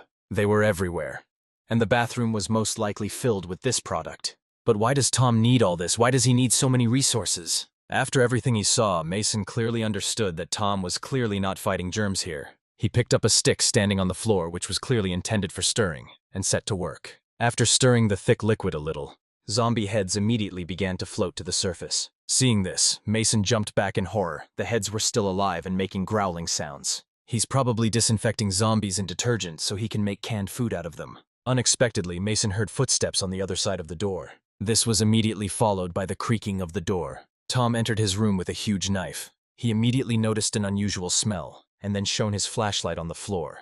But the wet footprints of Mason's bare foot were clearly visible on the floor. There was more than enough evidence of his presence in the room. The tracks led first to the bathroom, then towards the window. At this point, Mason was slowly crawling out of the window, but there were very few options for safely getting to the lower floor. The wall was smooth with ice and very slippery. There was nothing left to do but jump down. Mason looked down. The ground was completely covered with snow. He thought that he might be able to avoid breaking when falling, although he definitely had no choice. With the words, "Everything will be fine," Mason pushed off the wall with his feet and flew down like a stone at great speed. As expected, he landed in a freshly fallen layer of soft snow. Tom had just reached his window by then and looked down. He asked Mason if he survived the fall, and also noticed that Mason was a very nimble guy. But Tom even liked it. Finally, he would be able to hunt for real, and not kill stupid people in his basement who so easily agreed to follow his cunning tricks. Mason lay in the snow and thought about how lucky he was that he didn't die from the fall. But on the other hand, he wasn't so lucky to be so admired by Tom. Now he would definitely want to kill him. But now there was no machine gun nearby, and now Tom had a clear advantage. Cold, hunger, and fatigue were overwhelming Mason, but now was not the time to give up. He stood up and thought that if he moved quickly, he might be able to get back to his room. After a few seconds of running through the snow, Mason was already entering the building. He quietly closed the door behind him. It seemed like Tom was nowhere to be found, and Mason even sighed with relief. But suddenly Tom's voice came from the darkness, quietly asking Mason where he had gone. Mason didn't know what to answer and slowly turned to face Tom. Just as Mason was about to say something, Tom immediately interrupted him and, with a smile on his face, asked where one could go so late and in such cold weather. Out of habit, Mason wanted to take the machine gun hanging behind his back, but it wasn't there. Tom saw all his movements perfectly and laughed. Still laughing, Tom asked where Mason had lost his machine gun, which he had been unable to part with for so long. After a few seconds, Tom stopped laughing and showed his huge knife from behind his back. And suddenly a loud knock came from the back. Mason understood perfectly well that, although Tom was laughing, he clearly wanted to kill him. The knocking on the door continued even more insistently. Tom didn't pay attention to the knock on the door. His attention was completely drawn to the new piece of meat named Mason. He said that even from there he could hear the gears turning in Mason's head. 2 more huge knives were sticking out from behind Tom's back. The knocking on the door continued. The situation around was so tense that Mason even managed to warm up from the huge amount of adrenaline that suddenly entered his bloodstream. Tom asked where Mason had lost his machine gun, and whether he had really left it in the room this time. Mason couldn't think of anything and how to justify himself to Tom. The only correct solution that came to his mind was the option to quickly run up the stairs. The snow was melting quickly and drops were running down Mason's face. He thought that he had no choice now. He had to fight for his life if he wanted to live. The knocking on the door stopped and it began to open slowly. When the door opened fully, Mason thought it was his chance and rushed towards the stairs. At that very moment, a huge knife was thrust into the wall right in front of his face. Although Tom was a little old, he had not lost his speed and knew how to handle knives professionally. He threw down the knife and said that if Mason took one more step, he would cut him into pieces like a pig right there. This frightened Mason even more, and he stood there, afraid to move. At this tense moment, Melinda entered the building and immediately apologized for disturbing us. She was very cold, which is why she moved slowly and her speech was unhurried. Immediately after apologizing, she asked for help. Mason, like Tom, did not expect her arrival, but if it were not for her appearance here and now, Mason might already be dead. Tom couldn't believe his eyes. Melinda's appearance clouded his mind. Mason looked at Tom again and noticed that he was looking at the girl. There might never be a better moment, Mason thought. This time he was not abrupt and began to move slowly towards the stairs. Silence and tension hung in the room again, and Mason, taking advantage of the situation, began to slowly move up the stairs. Tom couldn't take his eyes off Melinda and couldn't believe that this was all really happening. He didn't even pay any attention to Mason. The girl also silently looked at Tom and waited for some kind of reaction from him. He said that he could not have imagined this meeting even in his dreams. Melinda stood silently looking at him and again began to ask for help. After everything she had to endure in the church, she thought that it could not get worse anywhere. Time has moved several years into the past. It was Tom's prison cell, a damp, foul-smelling, rotten place. Tom sat in the lotus position and imagined freedom. A voice came from the next cell. A man asked what he was doing. Tom sharply told him to shut up and not interfere. In his thoughts, he grabbed another bitch and threw her on the bed. Tom moved his hand quickly and imagined a voice behind the wall asking how Tom didn't mind thinking about dead girls. A voice behind the wall interrupted Tom, and he did not finish what he started, after which he slowly stood up in order to continue the conversation with his brother in misfortune. A voice behind the wall asked if Tom remembered what day it was. Tom touched the wall to feel the approximate time by the heat of the wall. Tom could tell from the wall that it was already morning. He asked his cellmate if he had a good dream today, to which his cellmate replied that angels had come to him from heaven today. Tom laughed and said that angels couldn't come to a brutal serial killer like him. Only hell was waiting for him. The voice behind the wall said that Tom was much younger than him. And why did he suddenly allow himself to talk to him like that? If they were in the cell together, Tom would already be dead. The voice behind the wall told Tom not to forget himself, because even if he killed 100 people, he was only in second place. Tom said he couldn't argue with that, but if he is executed today, Tom will be in first place. The voice behind the wall fell silent and did not answer. Tom, smiling, asked if he was offended by him, because it had always been the case that the person who lived the longest came first. The voice said that even though Tom was a bastard, he was definitely right this time. The footsteps of prison guards could be heard in the corridor. Over the years spent behind bars, Tom had become very good at distinguishing the steps, voices, and even the breathing of prison guards. They came to the next cell. One of the guards said that everyone understood perfectly well why they came, so he should behave correctly and not pull tricks. The voice said that the head of security himself had come to visit him. Where did such an honor come from? But asked him to be gentler, because criminals can also feel pain from touching. The head of security ordered him to behave quietly. The prisoner immediately asked for a deal. He would behave quietly if he was allowed to pass something to the next cell. Tom didn't know what his brother in misfortune wanted to tell him, even though they had already spent many years in prison and they had never even seen each other. The prisoner said that it was a letter he wrote to his only neighbor before his death. The warden ordered him to show what he had in his hand. It was really just paper. Then he was allowed to give the letter to Tom. A hand holding a piece of folded paper reached through the doorway into Tom's cell. Tom leaned over in disbelief and slowly took the paper. The voice behind the door said that he was giving him the last thing he had. Tom didn't know what it was and asked what kind of paper it was. The prisoner told Tom to take this paper and not deny himself anything else. The prisoner's hand was pulled sharply out of the door and the paper remained in Tom's hands. Tom carefully began to unfold the paper.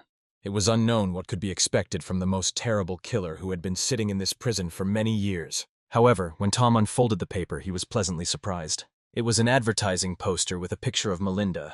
She was once very popular and often starred in commercials. Tom was very happy with such an unexpected gift from his death row neighbor. He immediately pinned the poster to the wall and began stroking it with his hand. A second later, unable to contain his lustful emotions, he began to lick Melinda's face on the poster. Tom said that now Melinda is his own summer scent, and he will no longer need to remember. The girl will now live with him. Now they will live together through thick and thin, Tom muttered to himself. Dear, sweet, beloved Melinda. He was sorry that she was still alive because dead girls brought him more pleasure than living ones. Tom's thoughts shifted to the present time, and that same Melinda stood before him and asked him for help. That's the only reason the world should continue to exist for a long time, Tom said to himself. Tom began to slowly approach Melinda with a huge knife in his hand. He missed her so much. He quickly approached and took her by the throat. Was it really the summer scent that came to him on such a cold winter night? Melinda couldn't move. Her throat was so tightly squeezed, she asked who he was. Tom said that they should get to know each other better because he had been pining for her for so long. Tom continued to hold her by the neck, but suddenly heard quick footsteps on the stairs. He completely forgot about Mason, who had already disappeared from sight and was quickly climbing the stairs for his machine gun. He went after Mason, telling Melinda to stand still and not dare to go or run anywhere, and only in this case she would be able to survive. Tom said that he would deal with that guy now and immediately go down to her. He ran quickly up the stairs, but stopped on his floor. There was a strong, thick, black smoke coming from his room. This made Tom even more angry. He couldn't believe that Mason had managed to set his room on fire. When he ran to the room, the fire was already blazing. Even Tom's precious tent, in which he slept, was also burned. A zombie's head rolled out of the room and stopped right at Tom's feet. It was one of the heads that had been treated with the liquid, which, although it had been well cleaned with the solution, was still alive and wanted to bite Tom. Tom stepped on the zombie's head with a sharp, quick movement, and the soft bones crunched like twigs on the ground. He stepped on the zombie's head, saying that now Mason's death was his #1 task, which he would complete at any cost. He said that now Mason's death would be special. He would cut him slowly piece by piece, starting with his legs, and he would cut until he began to choke on his own blood. While Tom stood, he heard the creaking of the door downstairs. He quickly started running down the stairs. Tom said that no one has the right to touch his things. When he went downstairs, the door was open and only snow and cold were blowing into the building. Tom thought of only one thing. If Mason had left the girl, then maybe he would have killed him quickly. But now he had already crossed all boundaries. He had eaten with him at the same table, used his shelter. They had a nice conversation. And now Mason had repaid him with this. He burned down the canning room, revealed his little secret, and now he's taken the girl who became his property from the moment she arrived in this building. Now this small piece of meat made Tom really angry. What does it mean that it's time to start the hunt? And where could they go on a winter night in the world of a zombie apocalypse? Tom quickly threw on his warm winter jacket. He put on his hat, gloves, and bulletproof vest. He understood perfectly well that running away in such a pursuit was not the best plan, and they certainly wouldn't be able to get far. He opened the cabinet with ski masks and said that they would meet again very soon. It was only a matter of time. Tom put on a black mask and said that his girl need not worry. Since he lost his tent today, they would have to sleep hugging each other.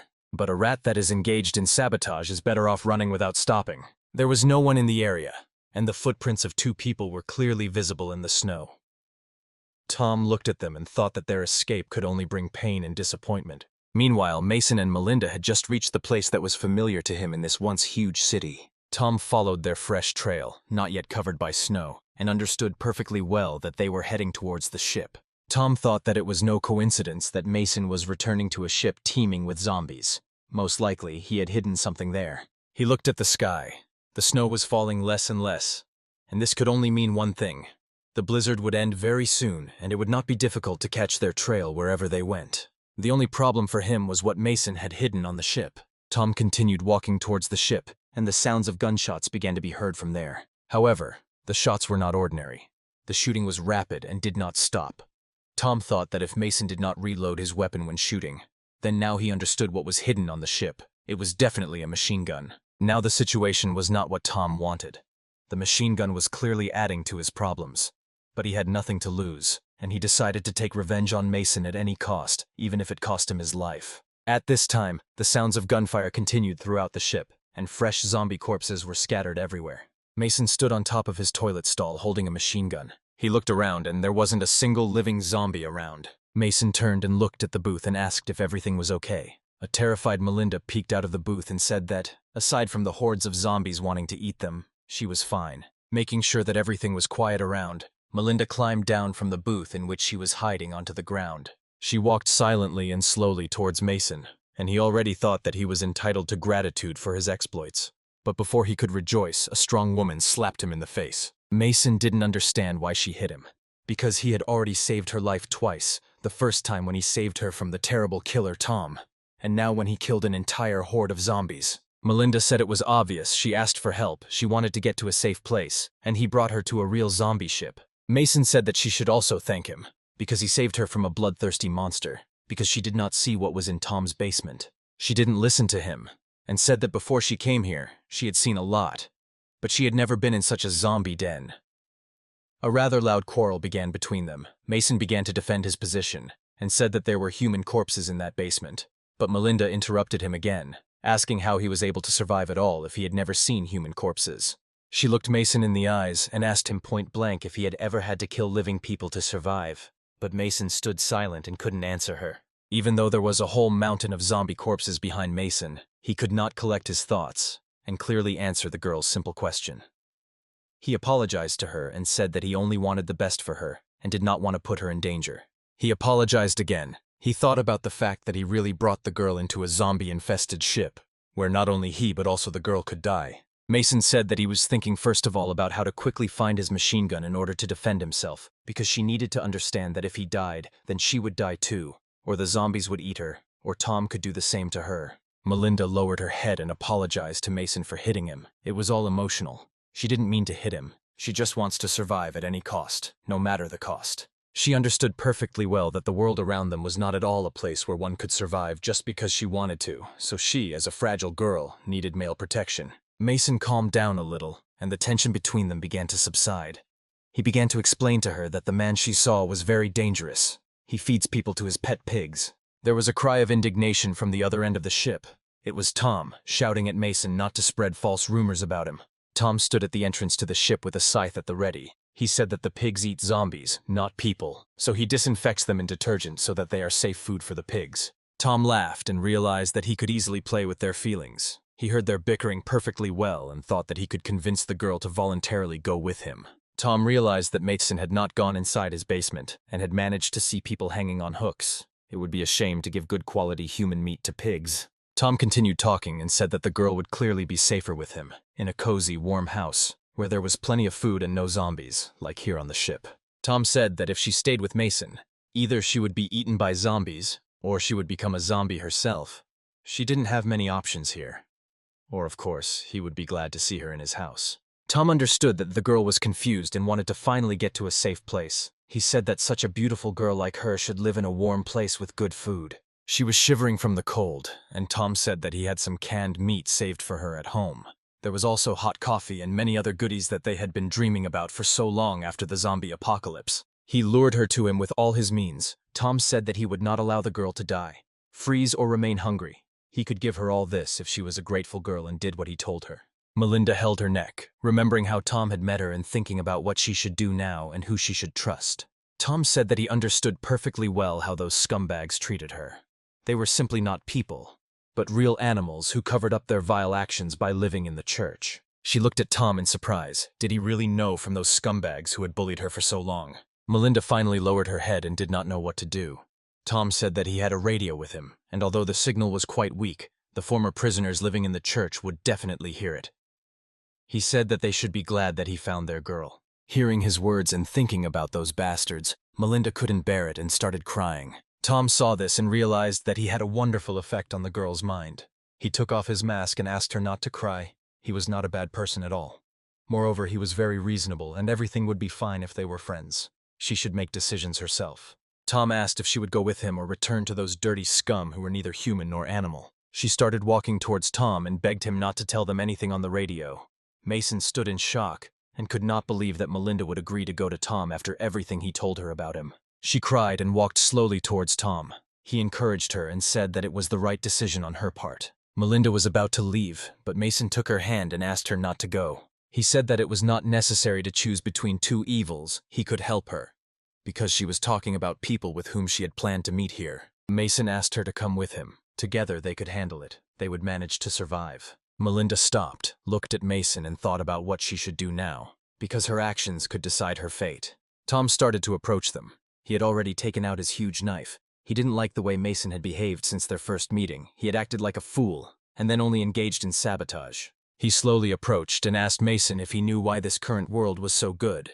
Without waiting for an answer, he himself said that now there were no rules and laws. Those people who have power can do whatever they want, and he will now understand this once and for all. Mason raised the machine gun and told him to stay where he was or he would fire. Mason didn't wait and pulled the trigger, but the machine gun didn't fire.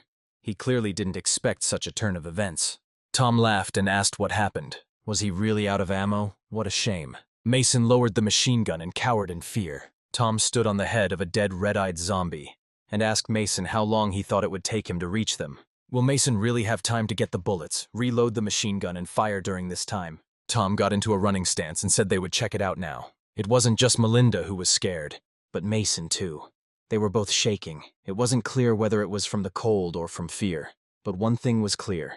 Mason definitely wouldn't be able to reload the machine gun that quickly, especially since Tom was an excellent knife handler and could cut him down with incredible speed. As he stepped back, he came across a metal rod sticking out of the broken wall. Then the thought came to his mind that perhaps this very rod could save them. Mason grabbed the rod with his bare hands so tightly that some of its sharpened parts began to dig into his skin and cause unbearable pain. Mason walked away and pulled the rod back with all his might. Tom took off and ran over the zombie corpses at incredible speed. He liked this game. He wasn't afraid of death, and he finally wanted to take revenge on Mason. In a few seconds, Tom had already reached Mason and was ready to chop off his head with a scythe on the run, like a small blade of grass in a field. However, at the right moment, Mason let go of the rod, which he had been pulling with all his might. With great speed and force, the metal rod rushed back to its original position. Tom had no idea his face would be in the path of that metal rod. The blow landed right in Tom's eye, and was able to immediately cool the ardor of the insatiable beast on its path to murder and destruction. Blood gushed from Tom's face like a river. He held his face trying to stop the bleeding and kept asking Mason what he had done. Mason wasted no time in grabbing his wagon. Then he immediately took Melinda by the hand, and they began to run without looking back. There was no turning back for them. They both knew Tom wouldn't leave them alone, but perhaps these injuries would slow him down long enough for him to escape and cover his tracks. Tom stood there covered in blood and looked after them, wondering if they had really managed to fool him again. After a few minutes, Tom came to his senses a little from his injuries and pain shock. Was this bastard really taking his things right in front of his eyes again?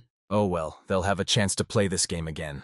He walked from the ship to his home and thought about how he could now best finish off this impudent fellow. This is the first time this has happened to him, and he needs to be killed in some original way. Tom, holding his face, slowly walked to his room, and the realization came to him that his left eye was badly damaged. He could no longer see anything with them. He began to nervously search for something in his nightstand, making sounds of groaning in pain. He finally found a bottle of water and reassured himself that one eye still saw everything as before. He poured a bottle of water on his face and said that this kid still had a lot to learn. If he were in his place, he would gouge out both his eyes and run away. In this day and age, that would be certain death. Tom threw the bottle aside, and now the hare hunt could begin. He turned on the radio and asked if anyone from the gang was on the air. One of the bandits immediately answered him, saying that they were in touch. Tom said that 2 young men were moving towards them, and when they spotted them, they should simply transmit their coordinates. Tom gave the bandits a warning not to touch any of them. He just needed information about their location. Until he arrives, he asks that they not be captured, and it would be better not to show at all that they have been spotted and are being watched. The bandit replied that he would report his request to the higher-ups, and only then would they give him an answer. Tom could not stand it, and said that he didn't care about his reports. If it weren't for him, none of this small gang would have survived, and if he gave orders, then these pathetic bandits simply had to carry them out without question. He was thirsty for revenge. Tom said that if these 2 did not run faster than the wind, then very soon they would be in his hands. He wanted them to have some hope of salvation, and that was to die quickly. Time was again transported to the moment the disaster began. A woman and a man approached the helipad. The soldier loudly asked what their position was. The man said that the woman who was with him was the head of the Department for State Crisis Situations, and he was her secretary. The soldier said that everything was correct, and they were already expected. The woman asked where they were heading, to which the soldier replied that they would be informed about this after they landed. The pilot immediately began to lift the bird into the air. The pilot said that they would not fly comfortably, but that they would arrive at the site of the river flooding in 10 minutes. The department director asked what kind of place it was and what exactly happened there, to which the pilot informed her that it was a secret operation and she could only find out the details on site from their management. The director said that she had a daughter who was supposed to arrive in Korea very soon, and she needed to know her location. But the soldier replied that he was very sorry, but he still couldn't tell where exactly they were going. The assistant said that he would find out everything as soon as they landed, so there was no need to worry. The director tried to write a message, but there was no connection. The soldier said that there was no connection here at all. Most likely this is because of this, and looked up at the falling meteorite. The assistant handed the director his phone and said that if he wrote from it, the chances of the message being delivered were much higher. The director picked up the phone and started typing, thinking that right now, many residents were probably experiencing difficulties not only with communication. She typed out the message as the helicopter approached the ship docked at the pier. People crowded around him, but only those who presented special passes and were on the military's lists could pass. The department director flew straight to the ship's helipad. She quickly approached one of the mission leaders and asked, "What about the gentleman?" He turned to her and asked what she meant. The director asked if everything was okay with him. The manager asked who exactly she was talking about. The president or the minister of internal affairs. The director said that he understood perfectly well who she was asking about. The man calmly informed her that there was a meeting at 7 o'clock in the evening, so they should go together and register as arrivals, and he added that he did not yet know how to answer her question. She looked outside and asked with horror what these people were thinking. The man interrupted her and asked if she had received the second vaccine, to which the director replied that if she had not injected herself with the vaccine, she would not have even been allowed on the helicopter. The man asked if her daughter had received the vaccine, to which the director replied that she had been vaccinated before leaving the country. "What about the third vaccine?" the man asked. The director said she was sent to where there was a third vaccine. The man said that getting a third vaccine is not necessary if you have already had the first two. The director said that they couldn't tell him anything else. The first vaccine cost $1.5 million. The second vaccine cost $900,000. But she suddenly stopped without saying how much the third vaccine cost. She looked at the pier where people were crowded, unable to understand that not all of them would sail on this ship. They were interrupted by a child's scream. With a cry of "Mom!" the little boy ran headlong towards his mother. The director only had time to squat down when the little brat rushed into her arms. The little boy excitedly asked his mother if she had seen the sky. The director said that they had nothing to fear, because this ship was one of the most protected places on Earth. So no matter what happened, he should not leave his mother's side for a second. The kid asked where his sister was. Hadn't she arrived yet? The director tried to calm the boy down and said with a smile on her face that she would definitely welcome his sister here. The baby looked up at the sky again. There, one after another, fiery stones flew to the ground at great speed. It was Melinda's mother. It was she who sent her messages when they were falling. And the main message of these messages was that she needed to survive, at any cost. It was these words of her mother that gave her a chance and hope for salvation. At this time, Melinda and Mason were moving forward, away from all the horrors they had encountered along the way. Mason turned around and asked Melinda who this person was that she was so eager to meet, and if it was one of her family members. Melinda didn't say anything, but simply nodded her head. Mason said that he only had a grandmother who died a month before all this horror began. He chuckled. Would she really be afraid of zombies? With a smile on his face, he encouraged Melinda and said that her family would definitely survive. The main thing is to believe in it, and then everything will definitely be fine. These words actually cheered her up a little. At this time, a dull thud was heard on the ship they had just left, over and over again, as if someone was knocking on the door in a certain sequence. It was that same little boy who was now hardly a simple, kind boy. Now it was a bloodthirsty, red-eyed zombie. And since Melinda's brother was here, it could only mean one thing. This destroyed ship was the very rescue ship that Melinda was in such a hurry to get to. The baby kept his promise. He still did not leave his mother, and they were close until the very end, even after death. The mother growled and watched as her still-living daughter left the place where she was supposed to go. Melinda had absolutely no idea where to go or what lay ahead. But now both she and Mason had hope. And this is the strongest motivator for survival in this harsh, lifeless world. At this time, a fireplace was burning in the bandits' camp. One of them was humming a song to himself and making coffee. Today, he was supposed to have the most delicious coffee on the entire planet. He wiped the cup thoroughly. He placed it on a tray next to a plate of sliced toast and pieces of meat, then poured coffee into a cup. He announced with joy and pleasure from his work that he would be ready tomorrow. As he approached the luxurious bed, he called out to Edward, who was the leader of their gang. He sat down on the bed and said that he was already tired of smelling that disgusting aroma of coffee every morning, and also this nasty voice of his subordinates. The guy's name was Sam, and he said with a grin that Edward always liked everything, but he immediately interrupted him and told him to shut up so that he could start the day in a good mood for at least one day. Edward grabbed a cup of coffee to start his breakfast. Sam said that they had received a call from the canning plant that morning. Edward stood up and headed to the window, and Sam meekly followed him. He reported that most likely some girl had run away from the factory. Edward immediately asked where she went, to which Sam immediately replied that she was heading in their direction. Edward asked if the girl was alone or not. Sam said that, from the reports from the plant, it was clear that she was with some young guy. He laughed and said that Tom would not tolerate such a thing. Edward sipped his coffee slowly and asked what Tom had said in his message about these escapees. Tom said to catch 2 of them, and then he himself would come and deal with them. Edward liked this. He laughed and said that he just couldn't wait for Tom to come running to them with his eyes wide open and beg them to give up the prisoners. Sam shyly reminded Edward that they were related by blood. They were cousins. So he has a small request. Edward took another sip of his coffee and asked what his request was. He reminded him of one of the gang members named Henry. He always ignores his orders in front of the others, but if he had a mark of distinction, he would clearly stop doing this. They are relatives. Can't he give him such a mark? Edward asked what he wanted from him, to which Sam replied that if Edward, as the king of their gang, punished Henry for his behavior, then he would never disobey his orders again. Well, or giving him the badge could greatly enhance his reputation in their small community. Edward looked at him with horror. He took a radio out of his pocket and ordered Henry to come up to the room. Sam immediately thought that his time had come. Now that Edward would punish Henry for disobedience, he would definitely be on top. Edward placed his cup on the tray.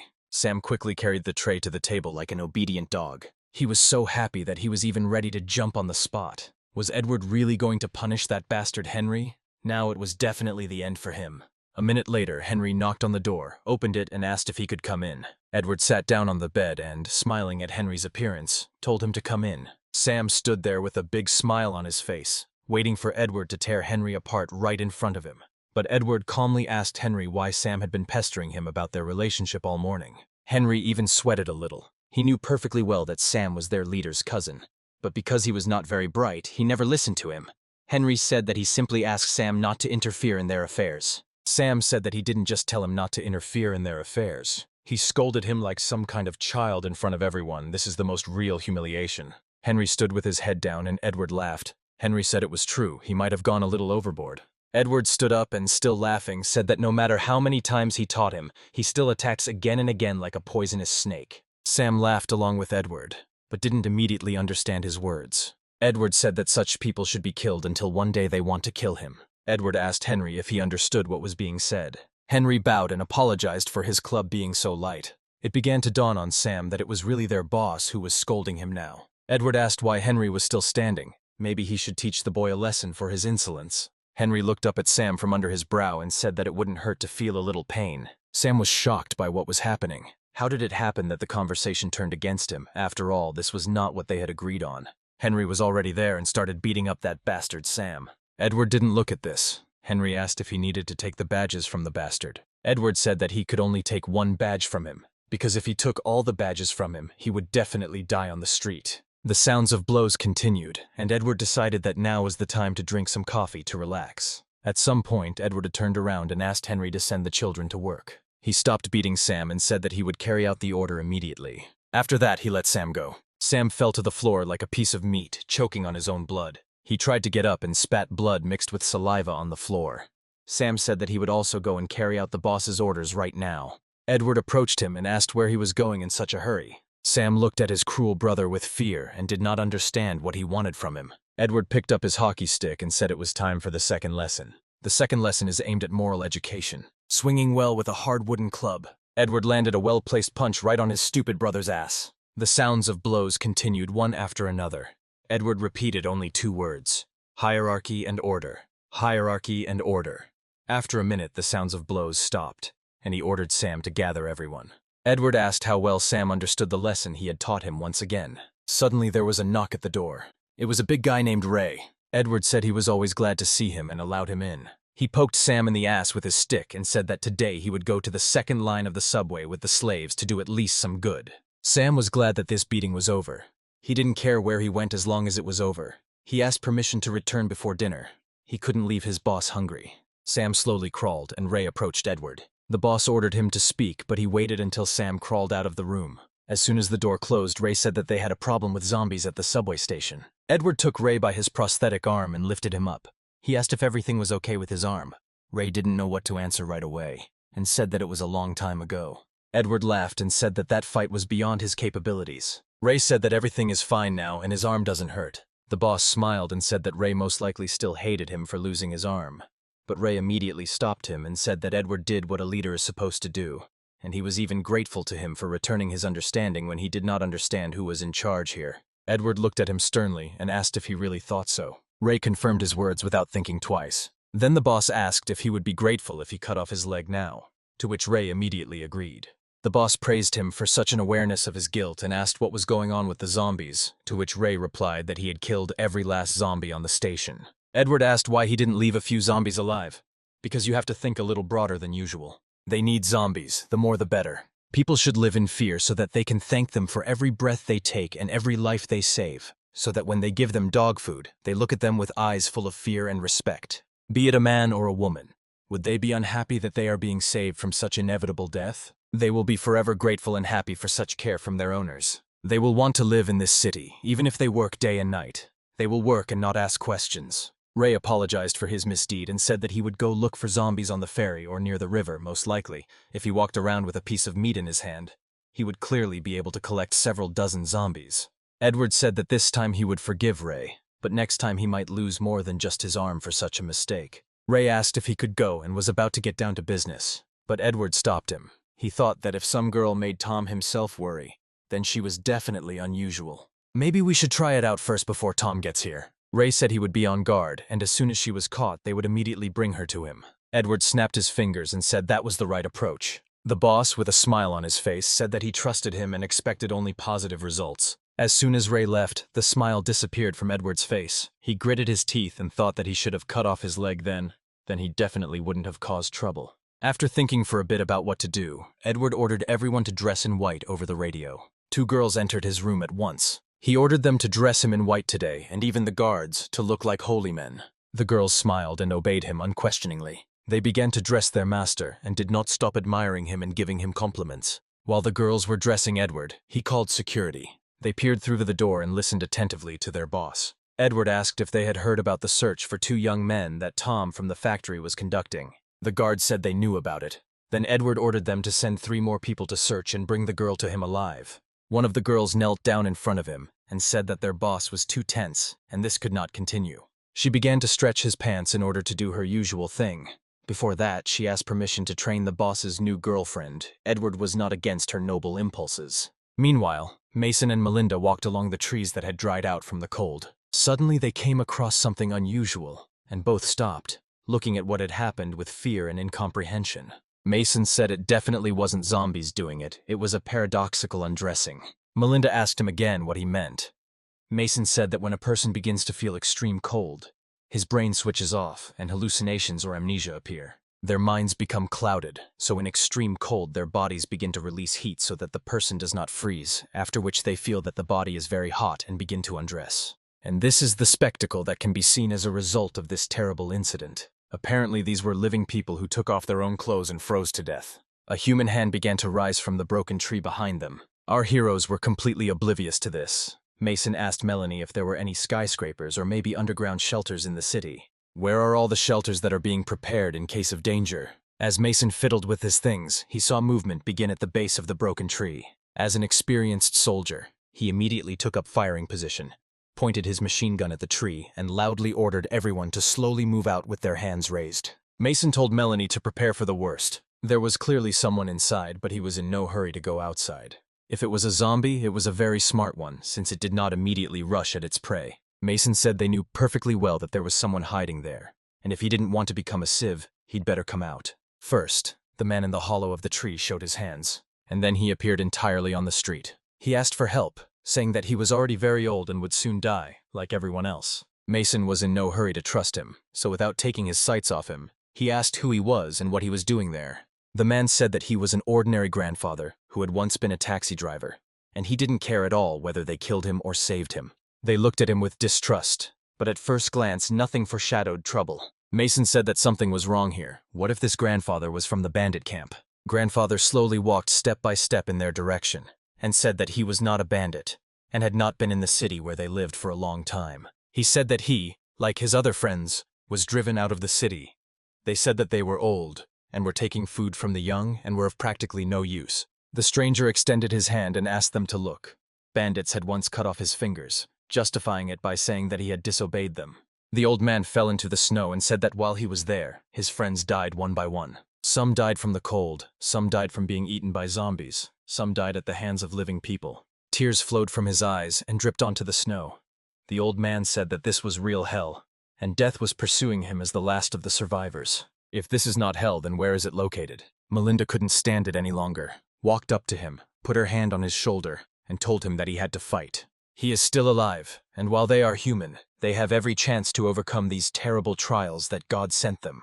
The old man listened to her words and thanked her for her support. He saw a tattoo on the girl's neck and asked what kind of tattoo it was. The old man said that he often saw such tattoos on bandits from the city. Melanie immediately covered her neck with a scarf and said that she had nothing to do with them. The old man immediately began to talk about how the bandits' main target was the metro. So why did they come here then? Mason asked the old man what he knew about these bandits, but the old man said that they knew better, because they were much younger than him. They had captured almost the entire city, and were running it as they wanted. The old man looked closely at Melinda and said that he had seen her somewhere before. At least she looked very familiar. He looked at the girl again and remembered if it was really her. The old man couldn't believe his eyes. He certainly didn't expect to meet a celebrity in such a situation. He was very happy and said that even though there was a zombie apocalypse going on right now, he just had to get her autograph. He didn't know at all where it would be better to get an autograph, maybe even in the snow. But Mason stopped him and asked the old man to tell him more about the city and the bandits. The old man calmed down a little and began his story. His name is Edward. He is about 20 years old. This is not the time for a king to be at the head of people, but he can cut off your ears if you do not listen to him. If you are stronger than him, he can cut off your legs, and if you are smarter than him, he will throw you into a mine. The old man said that he was an absolute rude person. One could even say a tyrant. Mason asked what they should do if they suddenly ended up there. The old man said that they would be stripped of all their belongings and thrown to the very bottom of the food chain, where such people are called slaves, and would be exploited. And the girl will most likely become his lover, whom he will use, like others, for sexual pleasures. Melinda knew very well what it was like to be a sex slave, and the mere mention of it filled her with fear. The old man put on his cap and said that men now rise from the very bottom, and girls fall from the top. Melinda remained silent because she did not know what to answer the old man. She took a piece of paper out of her pocket and asked the old man if he knew the way to this place bypassing the city. The old man took the paper and said that he needed to think about it carefully. The note contained the location relative to the city. He said that this is the location of the underground bunker. They asked the old man in surprise how he knew this, to which he replied that he periodically took people there when he worked as a taxi driver, who loved to tell stories about their lives to a simple taxi driver. The old man said that he knew well where this place was, but it would be very difficult to get there without entering the city. The old man said that this was a protective bunker left over from the war. But why do they want to go there? Mason said that the girl's family was waiting for her there, and he was just following her. The old man was surprised. Only influential people could have been in this bunker, which meant the girl had very rich relatives.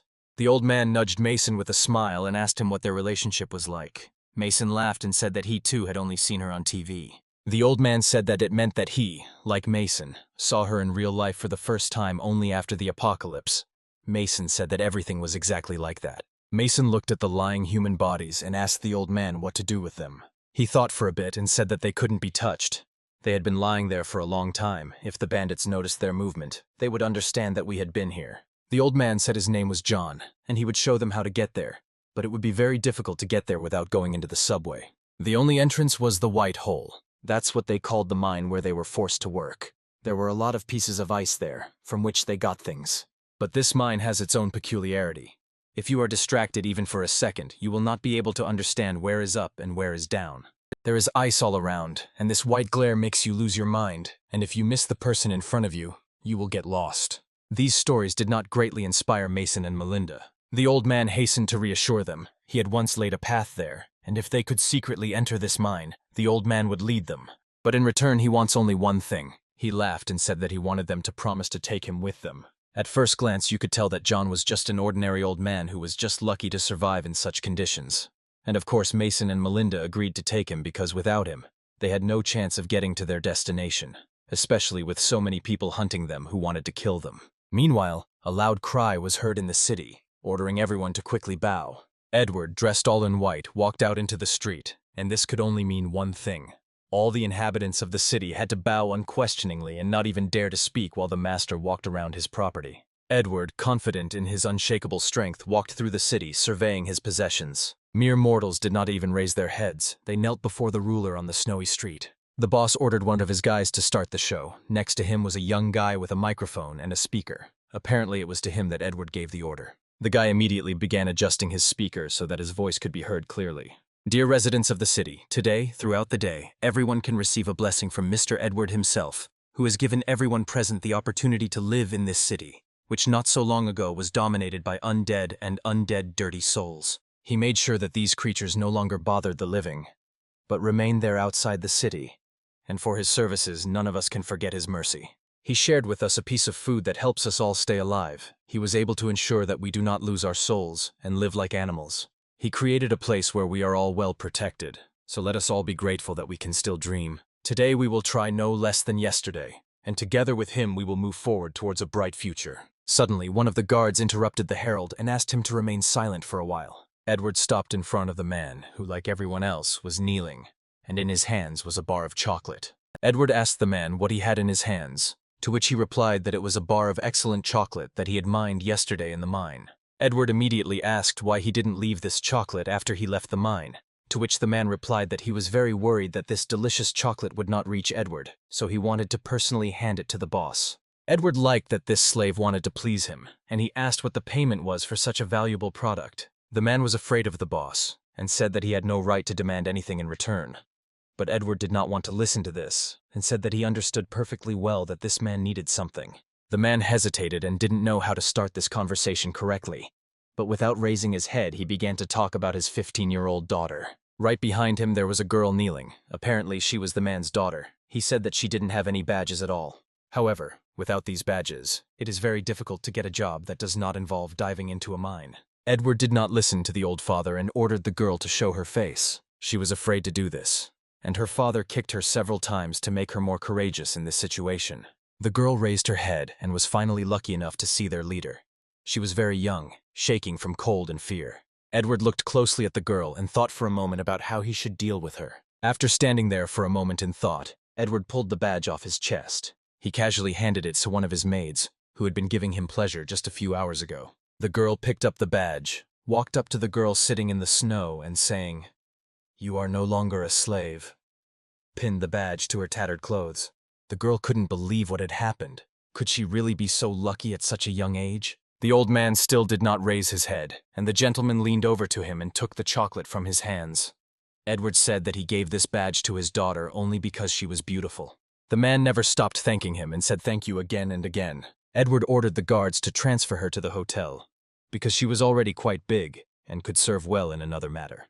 However, the girl's reward is a punishment for her father. Edward said that no matter how good the intention, he couldn't just let the concealment of the products go unpunished. The man fell silent and did not know what could await him now. Edward shook the chocolate box and a chocolate bar fell out. The man raised his head slightly and did not know what to answer to Edward's words. Edward looked down at the man already lying in the snow and said that his sincerity was commendable, but his hands were bad. The guards immediately grabbed the man's hands. His screams echoed throughout the camp, because losing your arms at a time like this could only mean one thing: death, which would come either from hunger or from zombies. Our travelers heard all this. Mason watched Edward through his binoculars from the top of the mountain. They said that he was really crazy in the head. John said that he had originally said that if Mason fell into Edward's hands, he would definitely lose a limb. Melinda asked the old man where the entrance to the white hole was. Mason looked down this mountain again, and indeed there were a lot of entrances. The old man crawled up to Mason and said that the entrance was next to the construction machine. The builders did not stop working and increased the size of the entrance. With the help of these machines, the builders made the entrance deeper and expanded its diameter. Mason said that they drilled very hard. The old man replied that later people went down into these holes in search of valuable things. The old man pointed to the largest drilled hole and Mason immediately focused his binoculars on it. He handed the binoculars to Melinda so that she could also get a better look at the place where they were about to go. This entrance looked very dangerous and filled with human fears and troubles. The old man said that this is the closest place to the metro stations. He went there only once. The fire door was frozen and does not rise, but there are ventilation holes that are connected to other stations. Several people have already escaped like this. Melinda looked at the old man hopefully, but he said with a smile on his face that after that, no one saw them again. Mason was just as surprised as Melinda, but they both knew they had no choice. John said that no one actually knows whether these people managed to escape or survived, and to this day this question remains open. John turned over with a smile on his face and added that they would go and find out what happened to all those who wanted to escape. Melanie said that John had completely lost his fear. My dear friends, In this world you die as soon as you begin to be afraid. But if you think until your death that you will survive, even if the chances are very small, the possibility of survival exists. The most important thing is not to give up. You should always remain of sound mind and memory. After discussing this exciting journey, all that was left for them to do was wait for darkness to come. A siren sounded outside, signaling the end of the working day. After the siren sounded, one of the work supervisors blew a loud whistle directly into the mine so that all the workers would hear the message about the end of the working day and get out. The mine was deep and even sounds from the surface took several seconds to reach the depths. At this time, all the workers were actively working. Everyone was trying to get at least something in order to be useful and not be kicked out of the camp. As soon as the first worker heard the whistle, he immediately duplicated it so that all the workers in the mine could hear it. One of the workers looked into his basket, and there was not a single useful thing in it. He looked into the basket with fear and thought that he would not be able to live with such a catch. All the workers gathered the things they had obtained into their briefcases and began to climb up. In any case, it was better to bring at least something than to bring nothing, because in that case you could easily be killed on the spot for negligent work. The workers walked and discussed that one way or another they would all die, either from zombies or from the cold or at the hands of the overseers. One of the workers said that they were already approaching the exit. They needed to be quieter, otherwise the guards might hear. All the workers carefully secured themselves to the rope, which looked more like a swing with wooden seats. After a whistle sounded from below, the workers above took the signal and began to lift everyone out. A fellow worker like themselves helped the common people up and tried to encourage everyone with words, telling everyone that they had worked well today, regardless of the result, while an overseer with a yellow armband watched the proceedings. The warden said that in this city everyone already works hard every day for the common good, because it couldn't be otherwise. Each worker, under the supervision of a supervisor, unloaded the acquired property into a common pile. The little girl opened her school bag and, like everyone else, began to pour out the things she had found. Felt tip pens, pencils, pens, erasers, and rulers began to spill out into a pile. Seeing what was spilling out of the girl's school bag, the warden hit her on the head with all his might. The blow was so strong that his own arm began to hurt. The first blow was immediately followed by a second blow, a fist right across the girl's face. From the strong blow of an adult man, she immediately fell into the snow and began to ask for forgiveness for her offense. The warden didn't listen to the girl and kept kicking her, yelling at her and calling her a fool, because she was in the mine and not playing treasure hunt at the amusement park. The warden chose his victim for today and ordered everyone to go eat, and this girl must pay for her mistake. All the other workers had already left, but the supervisor continued to kick the girl, saying that school supplies would not help them all survive in these conditions. The girl lay in the snow and begged for forgiveness. She promised never to bring useless things again. The warden said that apparently her damn ancestors never taught her anything. He stopped his brutal abuse of the child and began to step aside. He said that if she did not want to live her life like her parents as a slave, then it was time for her to become smarter. The girl got up from the snow and obediently hobbled after the overseer. He walked through the city streets as if nothing had happened. The day was coming to an end and night was falling on the streets. John said it was time for them to slowly descend. They all started to descend the mountainside together, sliding on the snow. Having flown this short distance, like on a snowslide in childhood, they landed in the snow. Our three heroes had already approached the entrance to the dark, sunless mine, and John said that this was where they needed to go. The very first, the largest, and in other words, a tunnel called the White Hole. They were already standing at the edge of the entrance. Mason looked down and the bottom was completely invisible. Goosebumps ran through his body from head to toe. John asked if they wanted to know why this place was called the White Hole. He said he was willing to listen to their suggestions, but there was no answer, and John said that whoever entered there on their own would not be able to get out on their own. Hearing his words, without thinking twice, Melinda said that she would go there first. She sat down on the snow with her butt and was ready to start the descent. None of the men expected such a bold act from her. The old man said that the girls should, of course, give in, but he would go down first. However, Melinda did not listen to him, and taking a deep breath, began to slide down at great speed. John scratched his head and said that young people have absolutely no patience. Without thinking twice, Mason immediately set off after Melinda, along with his sled. The old man smiled and thought that these young people were either completely fearless or stupid, or both at the same time. The old man squatted down after them and began to descend. At this time, one of Edward's men was watching what was happening from the top of the mountain. He called someone over and said they were there. Tom approached him from the snowy gloom, holding a huge knife at the ready. His bloodied sneakers, wrapped with a chain for better traction on the snow, left large indentations in the snow. Bloodlust and rage were visible in his one eye. The bandit said that they had entered the White Hole. Tom knew perfectly well that this place led straight to the subway line, but he didn't immediately understand where they wanted to go through it, whether they really wanted to escape through the firewall and the water supply. The wound on his face had not yet completely healed and was bleeding, but he did not pay any attention to it. He laughed and said that he strongly doubted that they would be able to escape anywhere from this place. He moved forward. Tom was thinking only about the fact that when he saw Melinda again, there would no longer be just love between them. Revenge always came first, and only then love. Meanwhile, screams and sounds of people fighting zombies could be heard from the ship. It was Ray, Edward's faithful dog, who promised to bring zombies to terrorize the population. But his plan obviously didn't quite succeed. He was sitting on the floor covered in blood. He looked at his team lying on the floor in their own blood. He just thought that these weaklings were no good. Not far from him, he heard the sounds of approaching zombies. He grabbed his flashlight and thought that it was high time for them to crawl out to him for dinner. Ray turned on his flashlight and shone it into the darkness from where the sounds were coming. Dozens of red-eyed, growling zombies were already crawling over the wall in search of food. Ray looked at them and thought only that there were too many of them here. The same sound began to come from the other side, and he shone his light there. There were no fewer creatures on the other side, and they were also ready to pounce on him. There was very little time left. Ray thought for a bit and even managed to get upset, but suddenly he smelled the pleasant smell of fuel.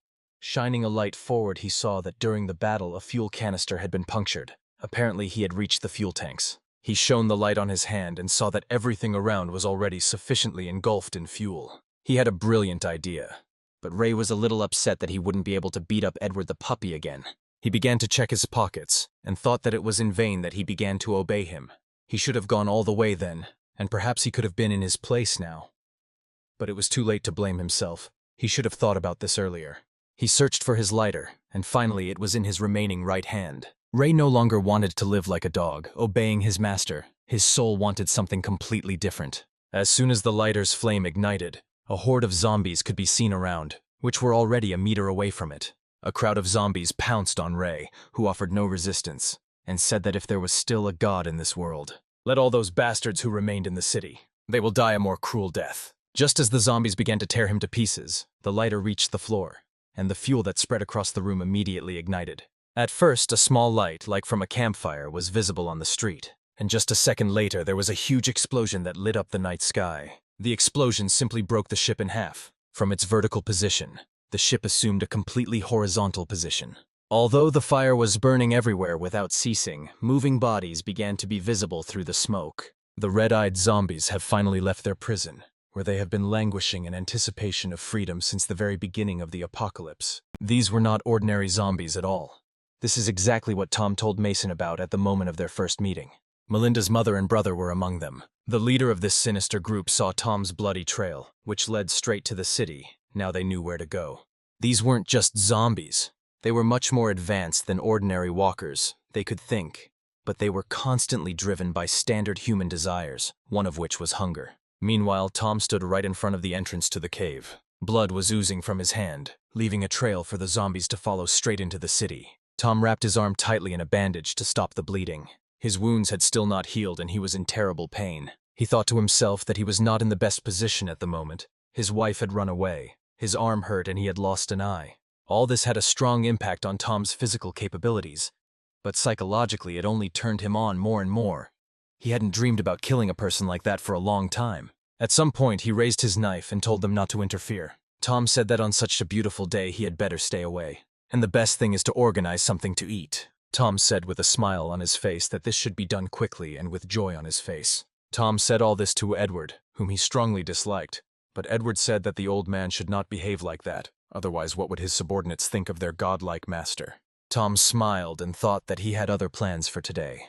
Revenge was above all else. Even though he hated Edward, there was nothing to kill him for that day. Edward said that they respect the elderly. But old people should be careful, because respect can end at any moment. Although Edward held his revolver behind his back, Tom had already noticed it and asked if he was sure that 6 bullets would be enough for him. Edward said that 3 bullets would be enough for him. Tom lowered his huge knife and jokingly said that Edward had grown a lot, to which he replied that this was partly thanks to him, hinting that Tom was engaged in producing meat for him. Hoping that the tension had eased, Edward smoothly pulled the trigger on the revolver, leaving it unloaded. However, at that very moment, Tom suddenly approached and put his knife to his throat, taking Edward by surprise. Meanwhile, our heroes were already deep underground. An old man led them and said that if his memory served him right, they were fishing in the right direction. Mason continued to pull his sled with his things behind him, but there was no snow here, and they made a monstrous grinding noise. They moved very carefully, Mason walking in front with a machine gun. He carefully opened the door, and he and Melinda were even a little scared by what they saw. Right in front of them, a dead man was hanging on a rope. Melinda was even speechless and tried to say that it weighs a person. But Mason had seen this kind of thing before. He said he had seen it often in the city. He took a knife and began to cut the rope. He said that fear dulls over time, and it becomes harder for you to overcome the feeling of loneliness. As soon as he cut the rope, the body fell straight onto the floor, face down. He quickly approached the body to see why the man had died. Mason lifted his head and looked into his eyes. He said that until the last moment, this man was losing his mind. He carefully turned the dead man face up. John immediately asked how Mason knew about this place. It seemed to him that he knew everything quite well. Mason said he had been here before. His father was in charge of maintenance, and sometimes he even took Mason with him to work. Mason immediately pulled the lever, and immediately after that, the lights on the ceiling started to light up. Mason said his father always spoke proudly about his work as a subway power generator. They were all delighted with the light, and Mason added that there would be enough light here for another 50 years, even if it disappeared from the entire planet. But as soon as the light was turned on, they immediately heard the growling of zombies. Right next to them, behind the glass, a group of zombies, the current inhabitants of the subway, had gathered. They were definitely in hibernation, but the influx of light and voices woke the zombies up and made them want to eat again. Mason immediately pointed his machine gun at them. He immediately noticed their clothes. They were former subway personnel. The fire exit was blocked, and Mason said they should get through unnoticed. But at that very moment, John asked him how he was going to do it, and what passage he was talking about. Mason pointed to the camera and said that if there was no water in that room, it meant the firewall had worked well. John asked him what he meant, whether the metro hadn't been flooded during the global cataclysm when the entire city went underwater and eventually became covered in ice. The old man chuckled and said that this meant that the people from the city, due to their ignorance, only dug the ice next to the iron door, constantly making such a complicated path. They were certainly idiots. The old man looked at Mason again and asked him if the firewall was locked, then they wouldn't be able to get through. Mason thought for a bit and said that was how it worked out. That's why Mason wanted to open that door. After all, the control panel they were now standing at was not only an electric generator, but also the main power source. Having moved all the switches to the desired position, Mason was ready to press the door opening button. If you try, you can open all the fire doors at once by pressing one button. After waiting a few seconds, Mason pressed the button. Everything around them shook, and Mason's plan really worked. Fire doors at all metro stations and lines began opening simultaneously. Due to the violent shaking, the glass behind them began to crack more and more. The zombies pressed harder and harder on him, almost pushing him out under the weight of their own bodies. And at one point, the glass couldn't withstand the pressure and completely shattered. Now our heroes were face to face with former metro employees. The monsters were ready for dinner and were eager to attack. The old man told them to leave, but Mason didn't listen to him. What would he do here alone? The old man said that everything was fine. It was too narrow here, and if they confronted them together, they would only interfere with each other. John pulled a knife from behind his back and told his new friends to calm down, because there were only a couple of zombies, and they weren't worth worrying about. Mason adequately assessed the seriousness of the situation and said that they would leave first, but would wait for John alive. The old man said that he understood everything perfectly well and asked them to run away quickly. They ran quickly and thanked John for his sacrifice. When the fire doors opened, everything shook not only below, but also above, and Tom and Edward felt it perfectly. Tom asked Edward if he knew what was happening now. Edward said with confidence that something had definitely started working down there. However, at the same time, a huge crowd of red-eyed zombies were moving on the mountain. There were countless numbers of them. The city was their #1 target. At the same time, a zombie began to rise from the entrance to the cave. They all looked at him together. Edward recognized from the shape that this zombie was from the machine department. Tom said that some attractive zombie group had formed inside. Edward was amazed by the abilities of this girl, who managed to open the machine room on her own, so he might fall in love with her. The security guard said that most likely they opened the fire door. Things were getting even more interesting. The subway worker climbed further and further up the slope. Tom said that the girl belonged to him, and Edward should not be interested in his things. Edward chuckled and said that in the city everything is not simple at all. That's how some things happen that they don't even know about. Tom said that was enough talking for today. He would go down there himself, and after he finished the job, he would inform them of the results. Without waiting for Edward's answer, he rushed into the mine at full speed.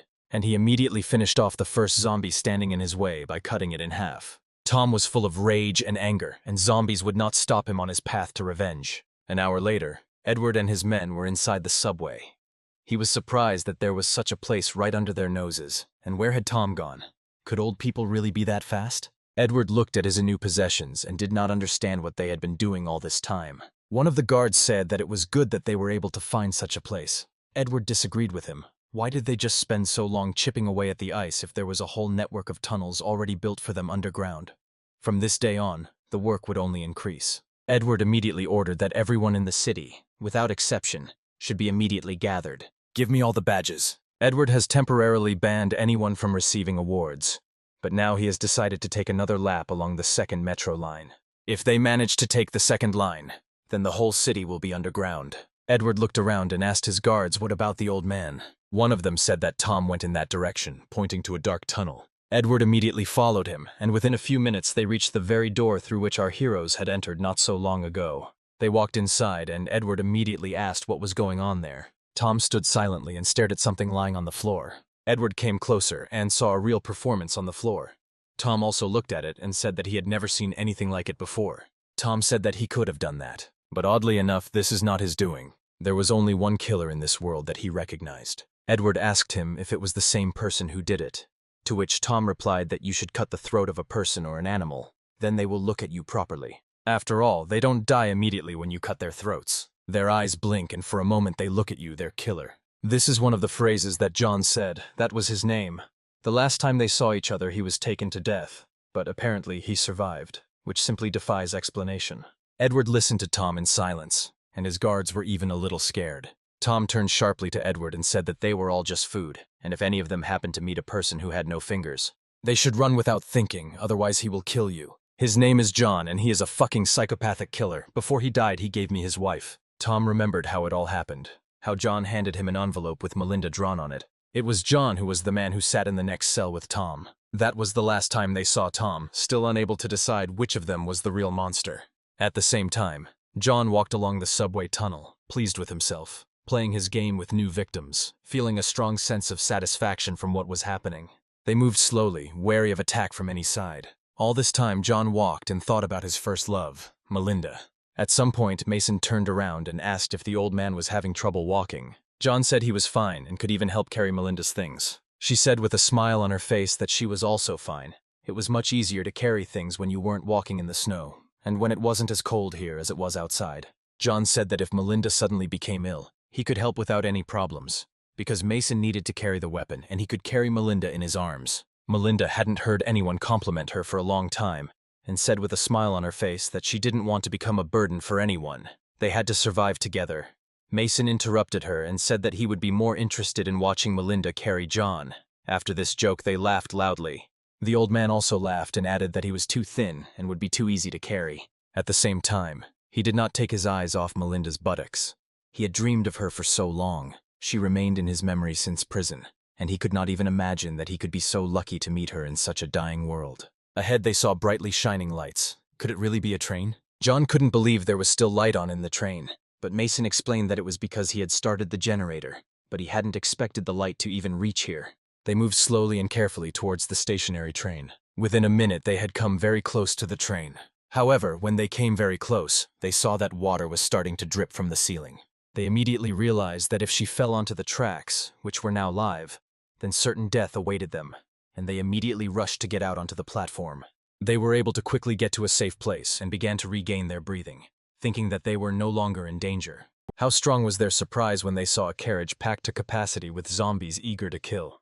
As soon as the zombies saw a new portion of meat, they began to behave less passively than Mason and his friends would have liked. John asked Mason how strong the doors on the subway trains were, to which Mason replied that they were supposed to hold back the onslaught of that crowd. John turned around and saw that the zombies weren't just on the train, they were also gathered behind the entrance gate to the subway. There were no fewer zombies there than on the train itself. Melinda tapped Mason on the back and showed him that the other side of the entrance was also filled with zombies. In fact, the entire metro station they arrived at was filled with zombies. They were separated only by a metal grate, which was subjected to the endless onslaught of a huge mass of zombies that had long since ceased to smell flesh. The grate began to give in to the pressure of the zombies. One screw of the grill has already fallen out. He rolled right at Mason's feet. Melinda said that they had better get out of here, but John said that they needed to not just leave but run as fast as possible. Mason approached his convoy with things and asked them to wait a little. His convoy contained clothes, some food supplies, a pistol and a machine gun. When John saw all this, he screamed with happiness. Mason looked at him sharply and asked what was wrong. He had definitely heard this reaction somewhere before, but he couldn't immediately remember where. He even stopped for a second to remember, but Melinda asked him to move faster. Melinda pointed her finger at the empty, dark corridor and said that they could hide there. At this time, zombies, driven mad by the smell of people, began to crawl out of the subway car. John said that Mason had better hurry because the carriage doors were already slightly open. The grate began to loosen more and more. Mason took out a machine gun, loaded it, and said that it would be much safer to move on with a weapon. John was even more surprised. He had no idea that Mason had such a weapon. He filled the machine gun to the brim with cartridges to ensure greater confidence in its continued existence. He slammed the machine gun magazine shut and was ready. He reloaded the gun and asked Melinda if she knew how to use it. She picked up the gun and said that she just had to shoot it. Mason nodded his head and said that this knowledge was quite enough. He handed her a pistol and said that only they should survive. John said that since he had nothing, he could set a trap, and then reached into his pocket. He stretched the tight thread and said that it would help, even if only for a short time. He headed towards one of the entrances and said that such a trap should be set at head level for it to be most effective. The zombies were rushing out, and it was obvious that the iron door would not hold for very long, but John steadfastly stretched his thread. Melinda asked what effect such a thread could have. John said it wasn't just a thread. It was string, very strong and sharp when taut. Stuntmen often used them in their work. John quickly finished with the installation and said that if they were all ready, it was time to run away. But the question was in which direction. Without having made a final decision, they all ran together. And as they ran, John said that no matter how thorny the path was, the most important thing now was to just run away from here. Mason said that their most important task now is to get to the underground bunker. Whatever happened, Mason promised to take them there. They ran around the train and continued along its route to the next metro station. Mason immediately asked everyone to be extremely careful, because it was very dark in the tunnel. They ran quickly, and John asked Melinda if she could give him the gun while he ran behind them. It would be more effective. But Melinda, without thinking twice, handed John her stick, which had a knife wrapped around it, and told him to run ahead while she covered the rear. John asked in surprise if she could handle it, but Melinda was not one to be timid, and said that she could be relied upon. As they ran, a loud noise could be heard behind them. The door flew off its hinges and fell with all its might onto the floor. The crowd of zombies started running at great speed. Ahead of them lay an unexpected obstacle, left behind by their good friend John. He set his string exactly at head level. The fleeing zombies lost their heads one after another from their madness. They walked down the aisle in absolute silence, and Mason suddenly stopped. John grabbed Melinda's head sharply, covering her mouth. He just wanted to avoid unnecessary noise, so he quietly whispered in Melinda's ear that there was something ahead. He said that when you walk in complete darkness, you should make your breathing moderate. Then you will live longer. John let go of Melinda, and she nodded her head in approval. Mason said that they should all press against the wall. Above, wires sparkled and created small flashes of light for a while. Moving slowly near the wall, they saw zombies devouring a man. They were biting off pieces of meat and did not yet see our heroes. Melinda asked what those zombies were eating, to which Mason replied that they were probably just chewing on each other. In the distance, red eyes watched our heroes. Mason didn't know if they could get through there, but they didn't really have any other option, and John said they could try to get through while the zombies were busy eating their own kind. Mason started to walk forward slowly, but John tapped him on the shoulder. He held out his stick, pointing at something ahead. There was some kind of door behind the zombie with red eyes. It was glowing green, so it was most likely open. Mason turned to face John and realized what he meant. They quietly descended onto the pebbles that lay between the rails. Mason had already started to walk forward, but Melinda stopped him. Right in front of him stood a huge zombie, which was a head taller than him and bigger. Mason looked forward again, and they immediately met eyes in complete silence. This was immediately followed by a loud roar right in Mason's face, but as soon as it started, it immediately stopped. John pierced the zombie's head from behind with his knife tied to a stick. The zombies were used to the growling of their comrades, but the fresh blood that spurted from the zombie's head immediately attracted their attention. They rose up, and now the roar was much louder and sounded in unison. Immediately, the zombies came at them in a crowd. Mason was trembling with fear. John said it was high time to start shooting. In an instant, they rushed to attack. Mason couldn't come to his senses after what had happened and was in a state of shock. But John had already shouted at him to shoot. Mason treasured his ammunition and always tried not to use it. The crowd of zombies grew, and behind the regular zombies, a bunch of red-eyed ones ran. Mason quickly got ready, took aim with Melinda, and told her to shoot straight at the head, after which a hail of bullets rained down on the zombies. They, together with Melinda, began shooting at the crowd, destroying one zombie after another. The sound of gunshots echoed throughout the metro, which had been completely silent for many years. Tom heard these sounds very well. At this point, he was already close to his goal. He dealt with all the zombies at the previous metro station and said that they would not get far from him. Edward's voice came from behind him.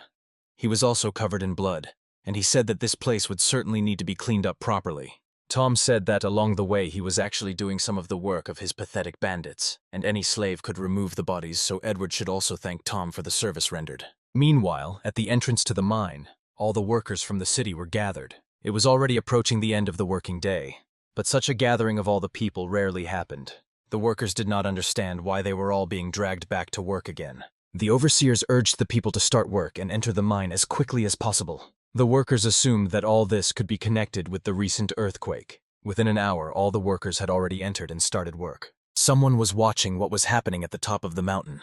A crowd of red-eyed zombies from the ship were already approaching. The leader of these creatures was pleased that all the meat had gathered in one place on its own. All the zombies following the leader began to fall headfirst down the slope. Being dead was very convenient, and after falling from such a great height, they simply stood up and went forward, conquering the city's metro. At the same time, Mason and Melinda were cutting down the approaching zombies with a hail of bullets. Rotting meat was scattered throughout different parts of the subway. At some point, Mason's machine gun jammed. He pulled the trigger, but no shot was fired. He immediately became very confused and didn't know what to do now. Another zombie was already in front of his face. Mason was cornered, now a virtually defenseless kitten surrounded by vicious dogs. But Melinda came to the rescue in time. A point-blank shot from a pistol immediately stopped the rotting organism's life activity. The zombie had already fallen to the floor, but Melinda didn't stop pulling the trigger, even though she was out of bullets. Mason placed his hand on Melinda's gun. She was breathing heavily and couldn't calm down, but Mason said that it was all over and she needed to come to her senses. Mason said that the gun should now be reloaded. He lowered the machine gun to the ground and said Melinda had done well. Mason started looking for the magazine to reload the pistol in his pocket, but it wasn't there. He looked around and saw that the store had fallen to the ground during the shootout. Mason didn't immediately understand how this could have happened. Suddenly he heard the rustling of zombies ahead. Mason looked up and saw that the walking dead were already approaching. He quickly went down behind the store. The dead were already very close and were ready to attack. There was an urgent need to recharge. Mason was shaking with fear and was practically looking his death straight in the eye. John came up to him from behind and told him that he shouldn't move if he wanted to stay alive. John said Mason wasn't quite up to par as a professional zombie killer, so he'd deal with them now. John pulled 2 knives from under his jacket and told Mason to catch the moment when the floor began to shake. Only then should he catch the moment and load his gun. Mason stood there and was afraid to move. John asked him again if he understood what he had said. Mason quietly said that he would do so. Mason said that maybe John shouldn't get so close to the zombies because it could be dangerous, but John said that the worst-case scenario would be that he would die and nothing would change. Mason asked John again if he really was a taxi driver, because he acted like a professional killer. Maybe he was from the special forces. John turned to him and said that the focus now was on survival. Mason would do well to focus on this because the floor would soon be shaking.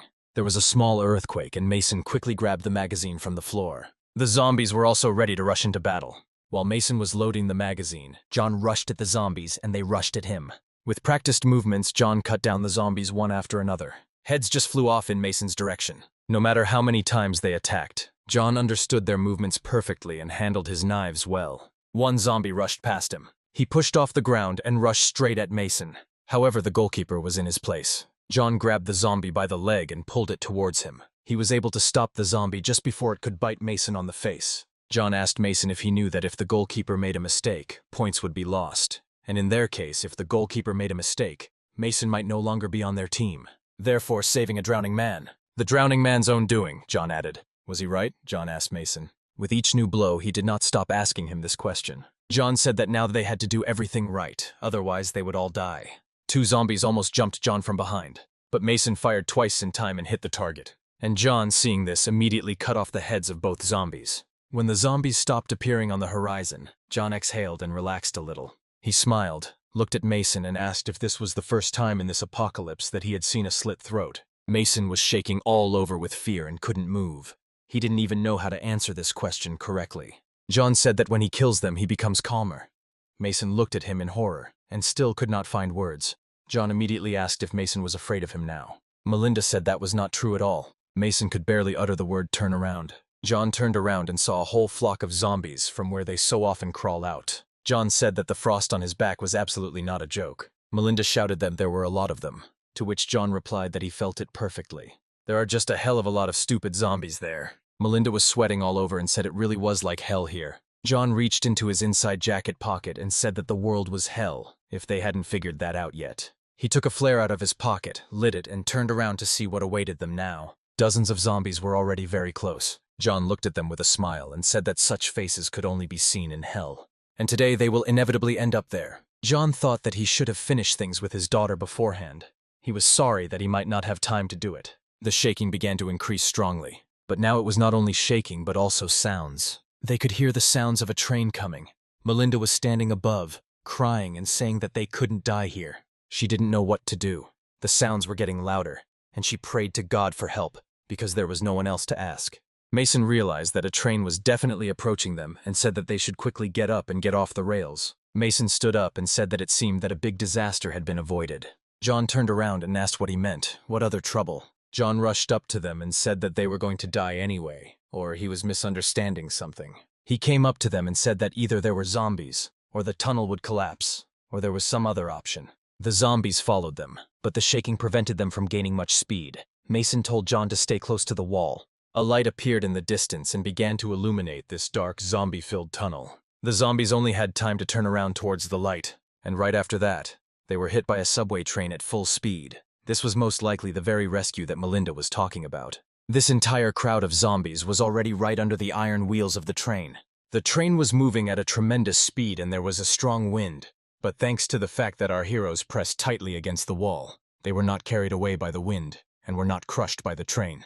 After the train passed, a whole heap of crushed meat, bones, and blood remained on the ground. Mason had not yet opened his eyes and asked if everyone was alive. The old man and Melinda said they seemed to be okay. Mason quickly came to his senses and said it was time to run. John said that they were incredibly lucky. The train was leaving at a very good time, right on schedule. A minute later, the door slammed behind our heroes. They ran and heard the sounds of falling, one after another. "What is there? What is falling there?" Melinda asked. They began to look more closely. These were the sounds of zombies falling into the subway ventilation. These were the same zombies that came from the ship. They fell into the subway and then got up again, ready to look for food. Now John understood where they came from so often, and in large numbers. John suggested passing them more quietly. But Melinda was quick to disappoint him, saying that it seemed they had already been noticed. Then Mason said that they needed to run and not look back. "We run and look only forward. Perhaps this is the only way we can survive." Meanwhile, Edward stood and looked at the zombies that were locked in the carriage. Behind him, workers were gathering, and the supervisor ordered everyone to line up, and all latecomers would be involved in cleaning the train. The overseer encouraged the workers that this was their chance to learn how to hunt zombies, after which they would be able to join the ranks of their organization's military. Even though the warden said so, he was extremely afraid to be near the train. Edward saw his fear and ordered him to start cleaning the train along with everyone else. At this time, Tom headed into the tunnel. Edward saw this and asked if he was going for his girl again, to which Tom replied that it shouldn't worry him. Edward told him afterwards that showing his back so often could be bad for his health. Tom turned around and said that he was a man who even had eyes on his back. His level was much higher than all his soldiers put together. And if he doesn't believe it, they can check it at any time. Edward, smiling, put his hand on the train window and said that he was so scared that he didn't even know where to go. Maybe he should go into the car and release all the zombies into the wild. Tom laughed and said that as soon as he did that, he would run after him like a little girl. Suddenly, Tom heard the sounds of an approaching train. He didn't immediately understand what was happening. But was it really possible that that brat was able to start the train? When he realized what was happening, he started running, knocking everyone out of his way. Edward didn't understand what was happening or why Tom was reacting this way until he saw the light of the train's lanterns behind him. The train didn't keep us waiting long and crashed at full speed into a train filled with zombies standing at the station. The shockwave threw Edward back several meters. He was able to quickly come to his senses and did not understand when trains started running in the city. Someone definitely had to send this train. It didn't just come here for no reason. Many people were scattered across the platform, and they too slowly began to regain consciousness. However, zombies regained consciousness much faster than people. Screams began to resound throughout the platform, and one person had already fallen into their clutches. The girl tried to fight off the zombies with her feet, which were increasingly filling the train tracks. However, it was already too late and the girl was already firmly captured, both by hands and teeth. Zombies are mindless, soulless creatures who don't care at all who they use as food. After so many years of hunger, they could finally enjoy food. One of the zombies grabbed Edward by the arm. However, Edward was no ordinary guy. He grabbed his arm and threw it over himself. Immediately after that, he climbed on top of him and grabbed the sword lying under his hand. He put it to my throat and began to press slowly. Edward told him that when he saw people, he should pounce on them quickly and harshly. But there was definitely no point in hesitating, after which he cut off his head with both hands. Tom laughed and said that using so much force to catch one zombie was too reckless. How he would now catch the rest. Tom said that he taught him something completely different. Edward rose slowly and said that Tom had not beaten him by that much, and that was enough to brag. Now he will show what it means to catch zombies for real, and what it means to fear not just one person, but an entire army. After his words, well-equipped people armed with saws and knives began to approach the tunnel. They began to chop down the zombies like grass in a field, cutting them down one after another. Edward ordered the use of shields, and several strong men with police shields stood in front of him. Tom smiled and said that he was driving again. He jumped onto the overturned train. Under his foot, he saw a handkerchief that was attached to the train. Tom picked it up, sniffed it a little, and smelled that same aroma. It was Melinda's handkerchief, which had apparently been torn off her when the train passed them. Tom rushed after his girl and ordered Edward to clean up the place while he went hunting. Edward was angry and could not understand this sick old man, and he also really infuriated him. Edward took off his white jacket, already heavily stained with blood, and told Tom that no one had let him go alone. And since he wanted to get that girl so badly, he would gladly compete with him. He threw his jacket to his sex slaves, ordered security to follow him, and the girls could handle the rest of the zombies. The girls laughed and asked how they could do this. Edward told them to do something first and then go straight upstairs. The girls immediately said that they would clearly be of little use here, so they would go straight upstairs. The girls climbed up in fear and wanted to leave this place as quickly as possible. However, imagine their surprise when they saw that red-eyed zombies were already waiting for them at the top, standing silently. There were no people above. Everyone who was alive was temporary, and they all remained only underground. Meanwhile, our heroes were already walking, and it seemed like there was no pursuit behind them. At some point, they came across that very bunker. Melinda couldn't believe they made it out alive. However, John asked if they could go inside. Mason saw the door and decided to check it out right away. At first, he just walked up to her. Then he leaned against the door and listened in order to prevent an unwanted collision with a zombie. Everything was quiet behind the door, so he turned the door handle, and the door opened without any keys or locks. John asked if the door had opened, to which Mason nodded. Melinda asked what was inside, but Mason said it was unclear what was inside and whether there was any danger. The room was dark, but there were no sounds or reactions. John asked if they could really go in, to which Mason replied that there was no other way in unless they wanted to go back the same way they came. Melinda volunteered to go first again. She said that if something happened to her, she would want the two of them to be saved. John said that Mason should go in first. In any case, his reaction would be much faster than the girls. Melinda said that she was very grateful to everyone who came here with her, but she would go in first. John said that in that case, he and Mason would stay here and make sure that no bandits or zombies came up behind them. John said he would stand by the door and would be able to come to the aid of both Mason and Melinda. Mason moved far enough away so that he could see as far into the tunnel as possible, and also so that he could be seen near the door. John saw Mason and said that everything was fine behind her and that she could come in now. The girl boldly walked into the room while John stood behind her. She started rummaging through her briefcase, looking for a flashlight. She finally managed to find it and turn on the light, but John came up behind her with a huge wide smile on his face. Mason watched the perimeter, but the door suddenly slammed shut. He rushed towards the door with all his might, but it was locked from the inside. He started knocking hard and asking what happened, if everything was okay. He began to listen in order to understand what had happened there. John held Melinda and didn't let her say a word. He laughed quietly and told her that everything would be fine between them. It will all be over very soon. She has nothing to worry about. Without air, Melinda began to lose consciousness, and John continued to say that it would all be over very soon. She lay in his arms, and John said that all this time he was just looking after her. He said she was still as beautiful as ever, even in such disarray. After a few minutes of admiring her, John grabbed her by the hood and pulled her into the darkness. Mason couldn't understand what had happened, whether there were zombies inside, but when he looked there was no noise or reaction to his appearance. Behind him he heard a familiar rustling sound. But where could he go? Suddenly he saw a broken staircase that led upward. He quickly ran towards her, because he had no other way. At first he desperately tried to jump and reach her, but she was very high up and he couldn't do anything at all. The sounds became clearer and stronger, and the light from the lantern began to reach him. A brilliant idea came to his mind. He placed his machine gun against the wall. He was able to crawl much higher along it. He was almost there. He was so close, just like the sound that was approaching Mason so quickly. Mason finally managed to grab the ladder. He jumped away from the wall and was able to climb it. Tom had already seen the entrance to the bunker. He was even a little upset that he hadn't made it in time, just a little bit. After walking a few more meters, he stopped and sharply shone the light towards the stairs. There was a Mason machine gun there. Tom came closer and shone the light on the stairs, but no one was visible there anymore. Then he became interested in the machine gun. Mason, meanwhile, was already lying on one of the ventilation grates. Meanwhile, Tom approached the door with a machine gun in his hands and knocked on it with his huge knife. Behind him, he heard the footsteps of several people. It was Edward with his guards. He only thought that this old Tom, although he was much older than them, was still strong and fast, and his endurance gave them strength. Edward had already come close to Tom, who was carefully knocking on the door and listening to what was happening inside. Edward saw a machine gun in his hands and said that he had not seen it before. Tom immediately pointed the machine gun at Edward and said that maybe they should all be shot, or spend bullets to open the door. Edward immediately became more respectful, began to smile, and said that it was objectively better to shoot at the door handle. Edward said that they could die at any time, even without such a powerful weapon.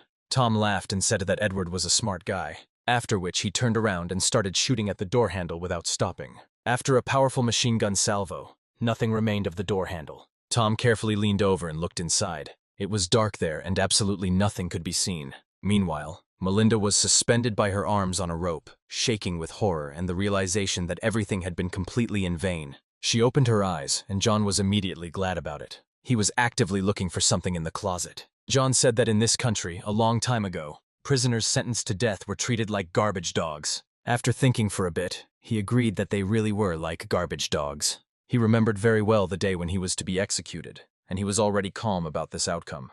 But the guards took him to some laboratory, and when he arrived there were 10 more prisoners there who were supposed to be executed along with him that day. However, we all became guinea pigs, or even monkeys. We were all pumped full of drugs.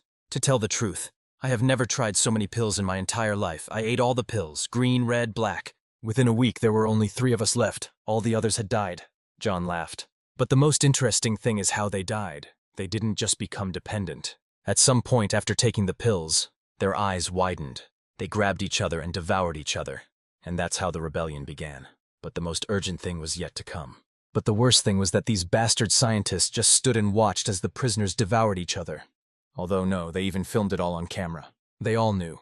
They knew perfectly well what would happen. That's why they needed people like me, sentenced to death, so that later they wouldn't tell anyone about this unsuccessful experiment.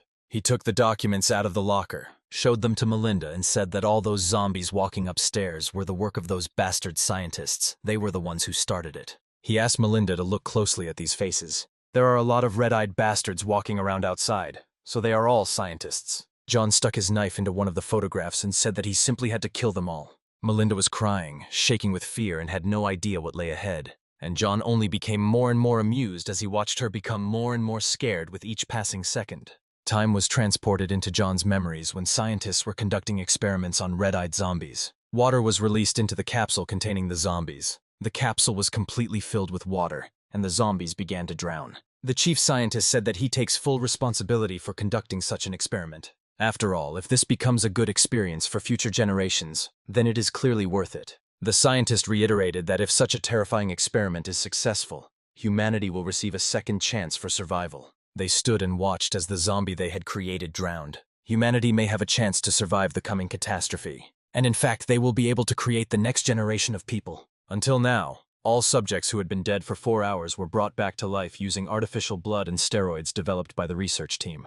The result of injecting this artificial blood, which is called the red medicine, into a dead monkey, was the flawless restoration of all the dead cells and even blood vessels within 10 minutes, with all functions functioning beyond normal. However, when all memories are lost, only the instincts of self-preservation remain. All experimental subjects become animals, no more no less, but they gain immortality. And the man who had been drowned opened his eyes again under the water. Scientists have said that it is essential to invent a cure before a disaster occurs. But these are not people at all. They are real demons. John continued his story to Melinda. He said that the most interesting thing here is that among all these scumbag test subjects, he is the only one. Only he could become the success of this experiment. After which he laughed loudly like a real monster. He immediately covered Melinda's mouth with his hands to stop her from screaming. If Melinda's parents worked here, then she should know exactly what happened here. the only death row inmate who turned into a zombie and ate human flesh before becoming human again. John said that he remembered the taste of this meat very well. He touched Melinda and said that he had a rough idea of what she would taste like. So he couldn't take it anymore and was just going crazy imagining what she would taste like. And what is even more important than appetite is lust, which overcomes it even more strongly. He asked Melinda if she remembered the people lying naked in the snow. He did all this because his lust was too strong for him. John licked his lips and said that she was certainly looking forward to it too, because today she would be able to see both heaven and hell at once. He grabbed her by the clothes and said that it was time to look at this girl's fair skin. She started screaming and John slowly took off her clothes. At this time, John was already crawling along the ventilation shaft and looking for Melinda. He looked into another ventilation hole again and was shocked by what he saw. Melinda's body was suspended by ropes. She was wearing only underwear, and on her body there was a huge tattoo in the shape of a cross. John was very angry that Melinda had a cross painted on her body. He only wanted to see her fair virgin skin. Mason thought that there really were no normal people in this area. He took out his pistol and pulled the trigger, but nothing happened. John heard this perfectly well and thought that this fearless brat no longer had the right to live. John looked at Melinda and said that in his entire life he had cut off so many heads that they all would not fit in a truck. And John never had any reason for this. He calmly stepped aside and took the knife that was tied to the stick. And now he didn't need a reason either. He turned his head sharply and looked at the ventilation hole where Mason was. He certainly didn't expect this and even jumped back a little. In fact, this is what saved him because the old man immediately stuck the knife straight into the ventilation shaft. The knife only slightly cut Mason's cheek. He began to quickly crawl back, and John continued to hit the ventilation with the knife. John realized that he had missed the mark and was calling him for a little chat. He simply misunderstood him. John said that Melinda would have to wait a little while. Mason definitely won't be able to defeat him, but John certainly doesn't want anyone to interfere with them. Although this brat looks a bit stupid, he's braver than he seems at first glance. Meanwhile, Tom and Edward were already inside and approaching the room where Melinda was hidden. Mason was crawling through the ventilation and heard perfectly well that Tom had come here too. There was nothing else he could do, and he began to pray. He asked God only that he would not have to meet those people again. However, before he could even finish reading the prayer, someone was already crawling in front of him, and it was none other than John who was able to quickly find Mason. They met face to face in the ventilation shaft. A fight broke out between them, and Tom and Edward watched what was happening and did not understand what was happening in the ventilation. At some point, the ventilation collapsed downwards. Mason fell out of it onto the floor. He looked up to see Tom with a bunch of bandits behind him. Tom was just delighted to see them again. Edward ordered that he be captured, and one of the bandits rushed to take Mason prisoner. However, right in front of him, a hand appeared from the ventilation. John grabbed the bandit and pulled him towards him into the ventilation. He squeezed his head with his hand with such force that he could no longer move. He looked at Tom and asked if he had forgotten his old friend. Tom laughed and said that John looked even uglier than he had imagined. John assessed the situation sensibly and said that now he was faced with a murderer with no good manners and a couple of pathetic people. Edward didn't listen to him and threw a spear at him. He said that all the scumbags should burn in hell, and only there should they hold a class reunion. The spear hit John right in the stomach. But John not only didn't fall, he even laughed. He grabbed his clothes. With one sharp movement, he tore it apart. John said the problem was that the zombies ate some of his flesh and he still missed. The wounds heal quickly and well, and there is no infection. And most importantly, there is no pain, and it is impossible to die. Edward stood there smiling right into his face as John talked about how his days in this world were numbered. However, John did not notice the absence of Tom, who was already behind him. With all his might, he thrust his huge knife straight into John's head. Immediately after this, Edward threw a spear at him, saying that it was possible to die without pain. John managed to grab the spear, which was flying at great speed straight towards his head. He tossed it aside and said that things weren't as simple as they all thought. Tom went straight to him to finish him off. He quickly picked up the knife lying on the floor, after which he cut John's knees while he was pulling his huge knife out of his head. John told him again that he was not in any pain. How could they not understand that? After which he swung the knife into Tom's body. He immediately began to scream loudly in pain, which made John very happy. The rest of the gang immediately pounced on him. John was only too happy. He handled the knives as if they were one piece. He cut one after another without stopping, blood spraying in all directions. Seeing what was happening, one of the bandits stopped and did not dare to attack. He quickly turned around and started running away. However, John did not let anyone leave here. After which he immediately bit out a piece of flesh from the bandit's neck. That same fresh human flesh that he had missed for so long.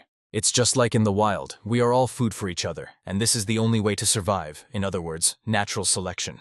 John was ready to continue the fight, He said that he could not even imagine that the two of them had such beautiful, delicious bodies. He suggested that the two of them team up to catch him, if they could, of course. Tom said he didn't like either of them, but he would kill him after they caught the monster. John said that today all the people here will die except for his beautiful girl. Tom immediately got angry and threw a knife at him, because he really didn't like it when people took his things. John ducked and the knife flew past him. On the other hand, Edward attacked him, but also unsuccessfully, since John was very evasive and fast. Edward told Tom that if he killed him first, he would have no one to sell his supplies to. Tom said that he would definitely find something to do without him. While John was distracted by Edward, Tom quickly dove into his legs and cut his tendons. It must be difficult to eat and live without legs. That's why Tom was so attentive to safety. However, at that very moment, John swung his new knife and pointed it straight at Tom. Tom managed to cover himself with his hands. He nailed both hands, but did not reach his head. After which, John kicked him in the head and threw him into another room. Tom could barely move. He tried to crawl away from John. John came up to him, grabbed him by the hair, and said that in this world he was number one. He hit him in the face with his hand without stopping. But Tom just laughed in his face. He said that people should be killed with respect. But John said that there never was a lion in nature that was kind to its prey. Edward attacked John from behind, hitting him right in the head. John was able to quickly turn around and caught his arm, after which he twisted his hand the other way and said that the prey should get in line. John let go of Edward, who was quickly moving away with a broken arm. John leaned over Tom and said that his priority target was the psychopathic killer, not the arrogant young guy. At that moment, John's head was grabbed by a mechanical hand. Tom found the control panel and quickly figured out how to operate it. He lifted John off the ground, and now luck was clearly not on his side. Tom said he wasn't ready to die yet. At that moment, Edward came out of the room. Tom didn't like this very much and crushed the control panel with his hand, asking John to wait for him here. He went after Edward, who either wanted to run away or take his girlfriend. But John wasn't going to leave things as they were and began to break free from that metal hand, not sparing his skull, because it wasn't that difficult for him, because he didn't feel any pain anyway. John heard this and quickly headed towards him in order to finally kill this monster, but he was a little late, and John sharply dodged his blow. John grabbed Tom by the head, and even though he had half the skin on his head missing, he said that Tom just needed to admit it. He is the only killer number one here. Before Tom could answer, John began to bite out pieces of meat from his neck. Tom slowly began to lose consciousness, and managed to say that his mood today could have been better. At this time, Mason was trying to save Melinda, who was still hanging on the ropes. He quickly began to untie her and apologize for being late. Melinda said that she was very grateful to him for coming back for her. She asked him for forgiveness for trusting John so much. Mason said that she shouldn't ask for forgiveness, because he trusted him too. He seemed like such a good grandfather. Melinda said that even after everything that happened to her, she trusted people so easily. Mason said that the zombies had already entered the bunker. He asked her what hurt. She saw Mason looking at her cross tattoo and asked him how ugly it looked. Mason didn't know what to say. Melinda continued. She said that she was fine now, but the pain came sometimes. Both the criminals and the victims who were pushed to their limits in that place were divided into two categories. Those who abandoned humanity would be devils, and those who abandoned humanity and became livestock. Enormous fear made them like this. It was no longer a living person, but a creature without a soul, and Melinda is no exception. They touched her, harassed her. When they got tired of it, they burned her flesh and fed her this flesh. During the long time while they burned the cross on her body, she was in tears, but continued to talk about how she had a family, a mother and a brother. They had to wait for her. It was with these thoughts that she endured. She was the only one who tried to escape from there, and who succeeded. She believed that if she saw her family again, she would be able to return to the old days. Melinda said that Mom was a scientist and she invented a cure and all she had to do was stay alive. Mason took out the document he found in the bunker from his pocket and handed it to Melinda. She asked what kind of paper it was and what it meant. He said that this was a secret document. It said that this red drug was a medicine that was developed by scientists. They understood perfectly well that after using this medicine, people would lose their memory and sanity. But only in this case they would have a chance to survive in this world. Melinda read the document and couldn't believe her eyes. So this was the very medicine her mother had told her about. The crowd of zombies had already approached the room and they were only separated by glass. Mason and Melinda sat on the floor in a room surrounded by zombies, and now they realized that the only cure for turning into zombies was to become like them.